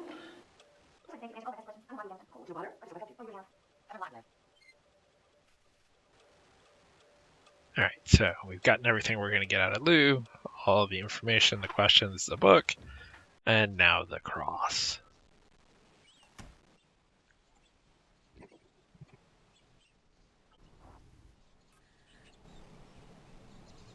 And this is what I was saying earlier, where if you come forward you can kind of look and you'll see another car there. Which, since when we left it was the phone guy, we can guess that that's the phone guy's truck. But things are about to go very, very poorly for the phone guy. Okay, Adrian, you're all set. Great. Phone's in and it works just fine. Why don't you go ahead and test it? Okay. And by testing it, just picking it up and doing a dial tone. Not actually calling someone. Mike, I want to apologize for Don again. Just hasn't been himself lately. Normally, he's a very nice guy. Really. I don't think Mike cares, and it's not going to really matter here in a moment. because Mike's day is about to get a lot worse. You call me if you have any trouble, okay? That's nice of you, Mike. I will. I sure will, thanks. Oh, but, you know, don't get Mike's number or anything. Not that it matters. As you can see, someone is hiding behind the truck. And we're now reaching the end of Chapter 6.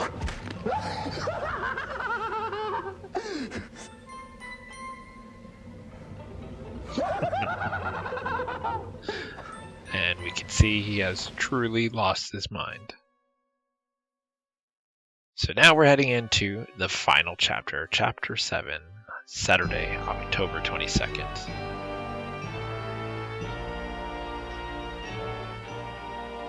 And finally, 7 days of putting up with all the weird stuff going on in the house. And now finally she's going to pack a bag and call it a day.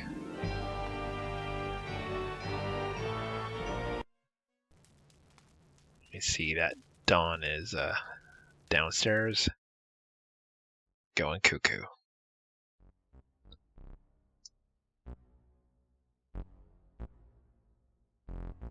Still trying to trigger the crying thing.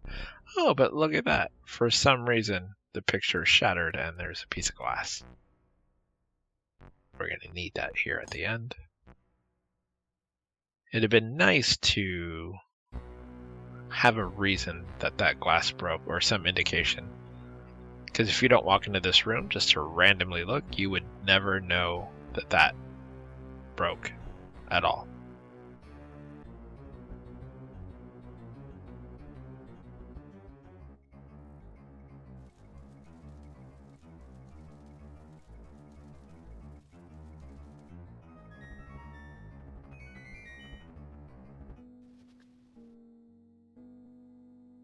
You can see the boxes on the floor.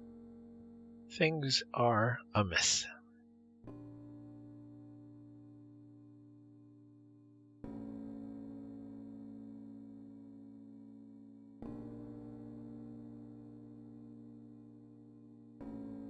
And you can see different passages.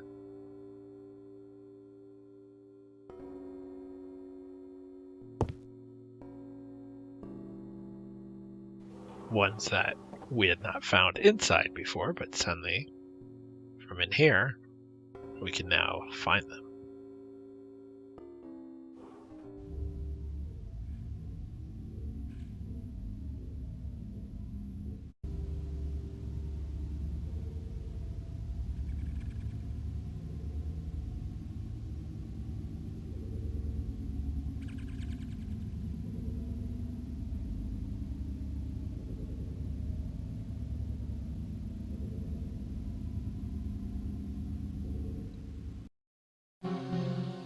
And don't worry, we will eventually cross this after something happens. Too far. That'd be a long jump.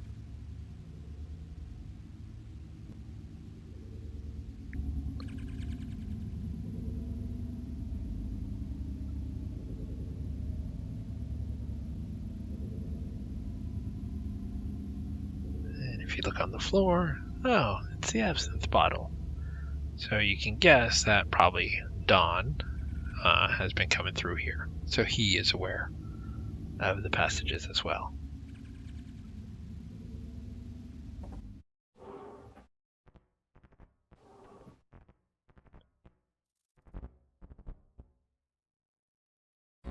Because we did see Dawn in here putting on the makeup. We're going to go search that pile, which is his jacket. And if you recall, he had put the Christmas ornament in his pocket all the way back in Chapter 1.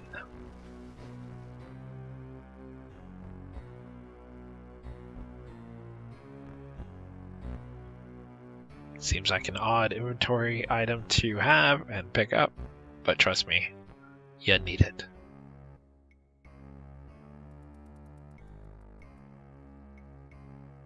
Because sometimes to battle an evil spirit, you need the spirit of Christmas.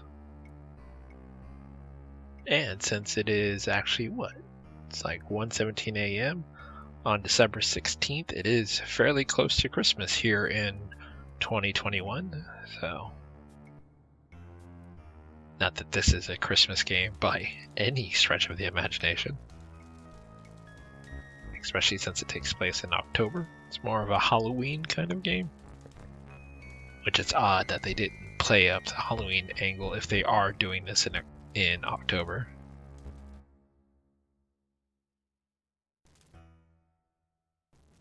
That is something that I do like. If you click save or go to restore something, you can actually see the progress bar of how close or how far you're into a specific chapter, so you know whether or not you're halfway, almost done, or you just barely started the chapter. So that was actually a nice little feature that they do. But I cannot stand the fact that once the chase with Dawn starts, you can't restore to the one save slot. It always goes back to the start of the chase, unless you rename the file that I mentioned earlier in the video. And as you can see, the door is open. And he's crazy. And he's wearing the robes and stuff like that. So what you want to try to grab is the sulfuric acid. The irony of him burning his face again, first time with fire, not as Dawn, but as Zoltan, to then get it burned with sulfuric acid.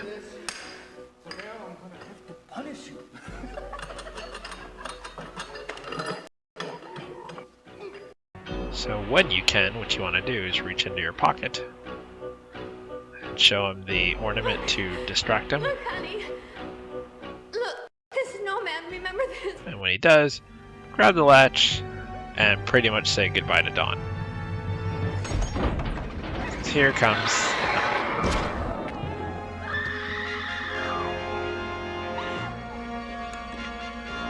But she's now free.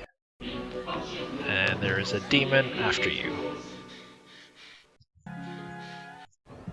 This to me feels very much like Dragon's Lair. Oh, can't go that way. So there is a pole, but you have to click in the right spot, otherwise it thinks you're trying to jump. Which, by the way, you won't make. And I did notice just now that I accidentally clicked through the sequence. After you kill Dawn and stuff like that, a demon comes out from the ground and basically shakes the entire house. So there's like a massive earthquake. And so that's what shakes the pipes loose, and that's what's caused all these rocks and stuff and rubble and stuff like that. So there is a cutscene that I actually did miss. Not miss, but skipped past when I did the second playthrough.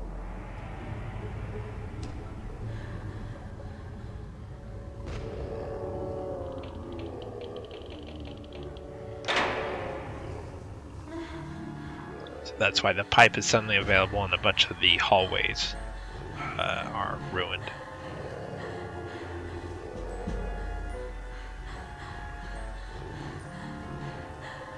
I mean, if there's a demon chasing me, I'm not spending my time looking down or worrying that there's water. I am, if anything, going to cross that pipe even faster, seeing that my weight has made it kind of creak and the connection of the pipe is now springing water.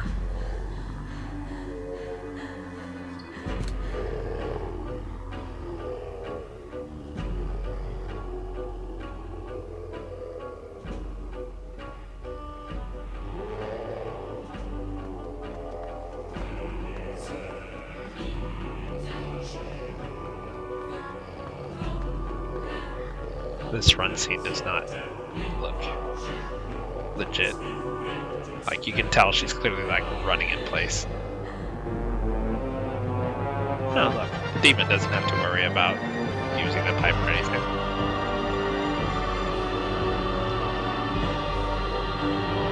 And if you didn't see the demon before, there he is. So that's essentially what comes out of the ground and causes the entire house to have a massive earthquake.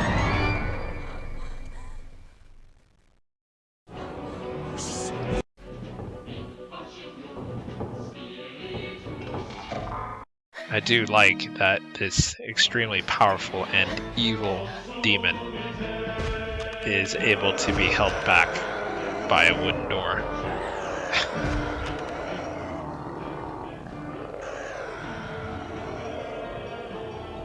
Remember how Malcolm said he had brought Carno's body into the secret tunnel? That's whose body is right there. So you can't just click the book there like you would think you'd be able to, like I just want to put the book on the tablet. No, you have to go up and look at Carno's body first, which will bring you up to the dais. And at that point, you can put the book up there.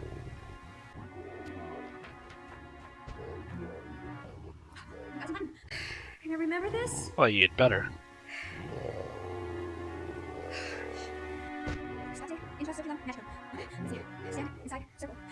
Magic circle. You're already there. I'm already in the circle. Okay, talisman, in pattern, aperture, degree. Place, talisman, in open book page. Talisman. And for the talisman, you're going to want to look at Carno's body.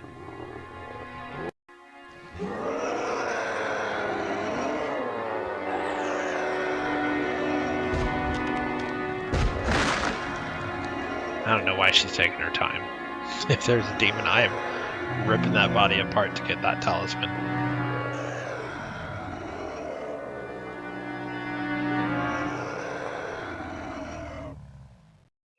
And it's also the slowest moving demon in the world. Now that it's gotten past the door, he's taking his sweet time.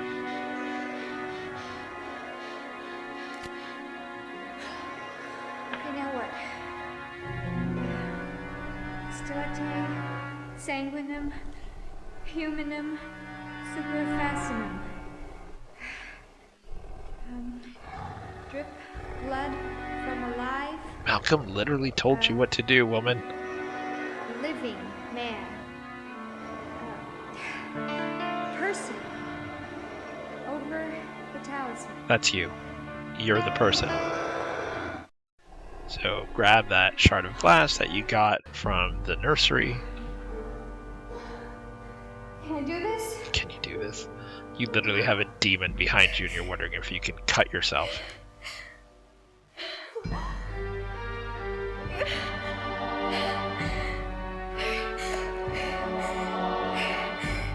I mean, she literally looks like she's cutting her finger. I would just gash my palm open and just blood all over the thing.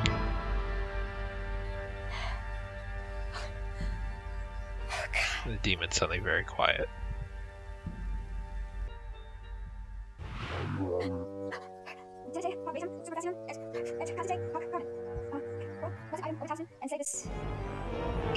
The demon's getting closer. Slowest moving demon ever.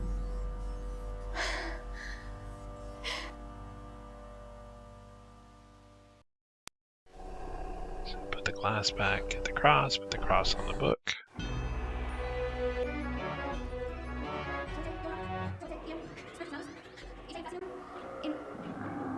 I mean, why would you look behind you? Just keep reading.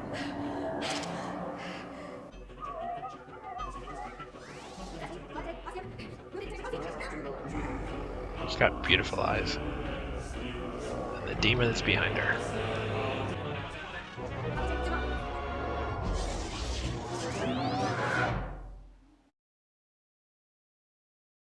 That's it. Demon is banished. She leaves the crazy house. Her husband dead. Technically, she'd walk out and see the telephone guy. Mike is dead.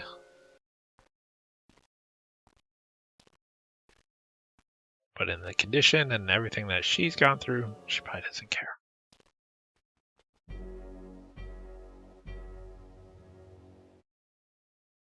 And that's the end. So if you actually made it, what, 4.5 hours? If you're watching the unsped up version, I want to thank you for hanging out and listen to me commenting on Phantasmagoria. I love this game, I do. I play it like every couple of years just because it's a fun, good, creepy game. There isn't a lot of games that really capture horror very well. So I enjoy playing this game. So if you hung out and we got to just have a good time together virtually, that's awesome. Make sure to click like, subscribe, share, and stuff like that. I am going to do probably a sped up version where I speed up the portions where I'm not talking, because there are large gaps where I'm not talking, because letting the story play out so people can hear it. And what I'm doing is I'm putting Phantasmagoria in the right speaker and my commentary in the left speaker to separate the two, so that's not me directly talking over. You can kind of adjust your controls to whichever you want to hear. So if you just want to hear me talking, swing it all the way to the left. If you want to just hear the game, there's a non-commentary version, but you know, maybe you want to swing it all the way to the right, or maybe you just want to put it in the middle, or a little bit to the right, a little bit to the left, depending on what you want to do. So anyway, thank you again. Click like, subscribe, tell other people about it. I'd love to get more people checking out my channel. I don't expect to become famous off this channel or anything like that, because there's so many other Let's Play type channels out there, and a lot of people are really, really funny and stuff like that. I'm just here to talk about something I'm passionate about. I love Sierra Games, grew up on them.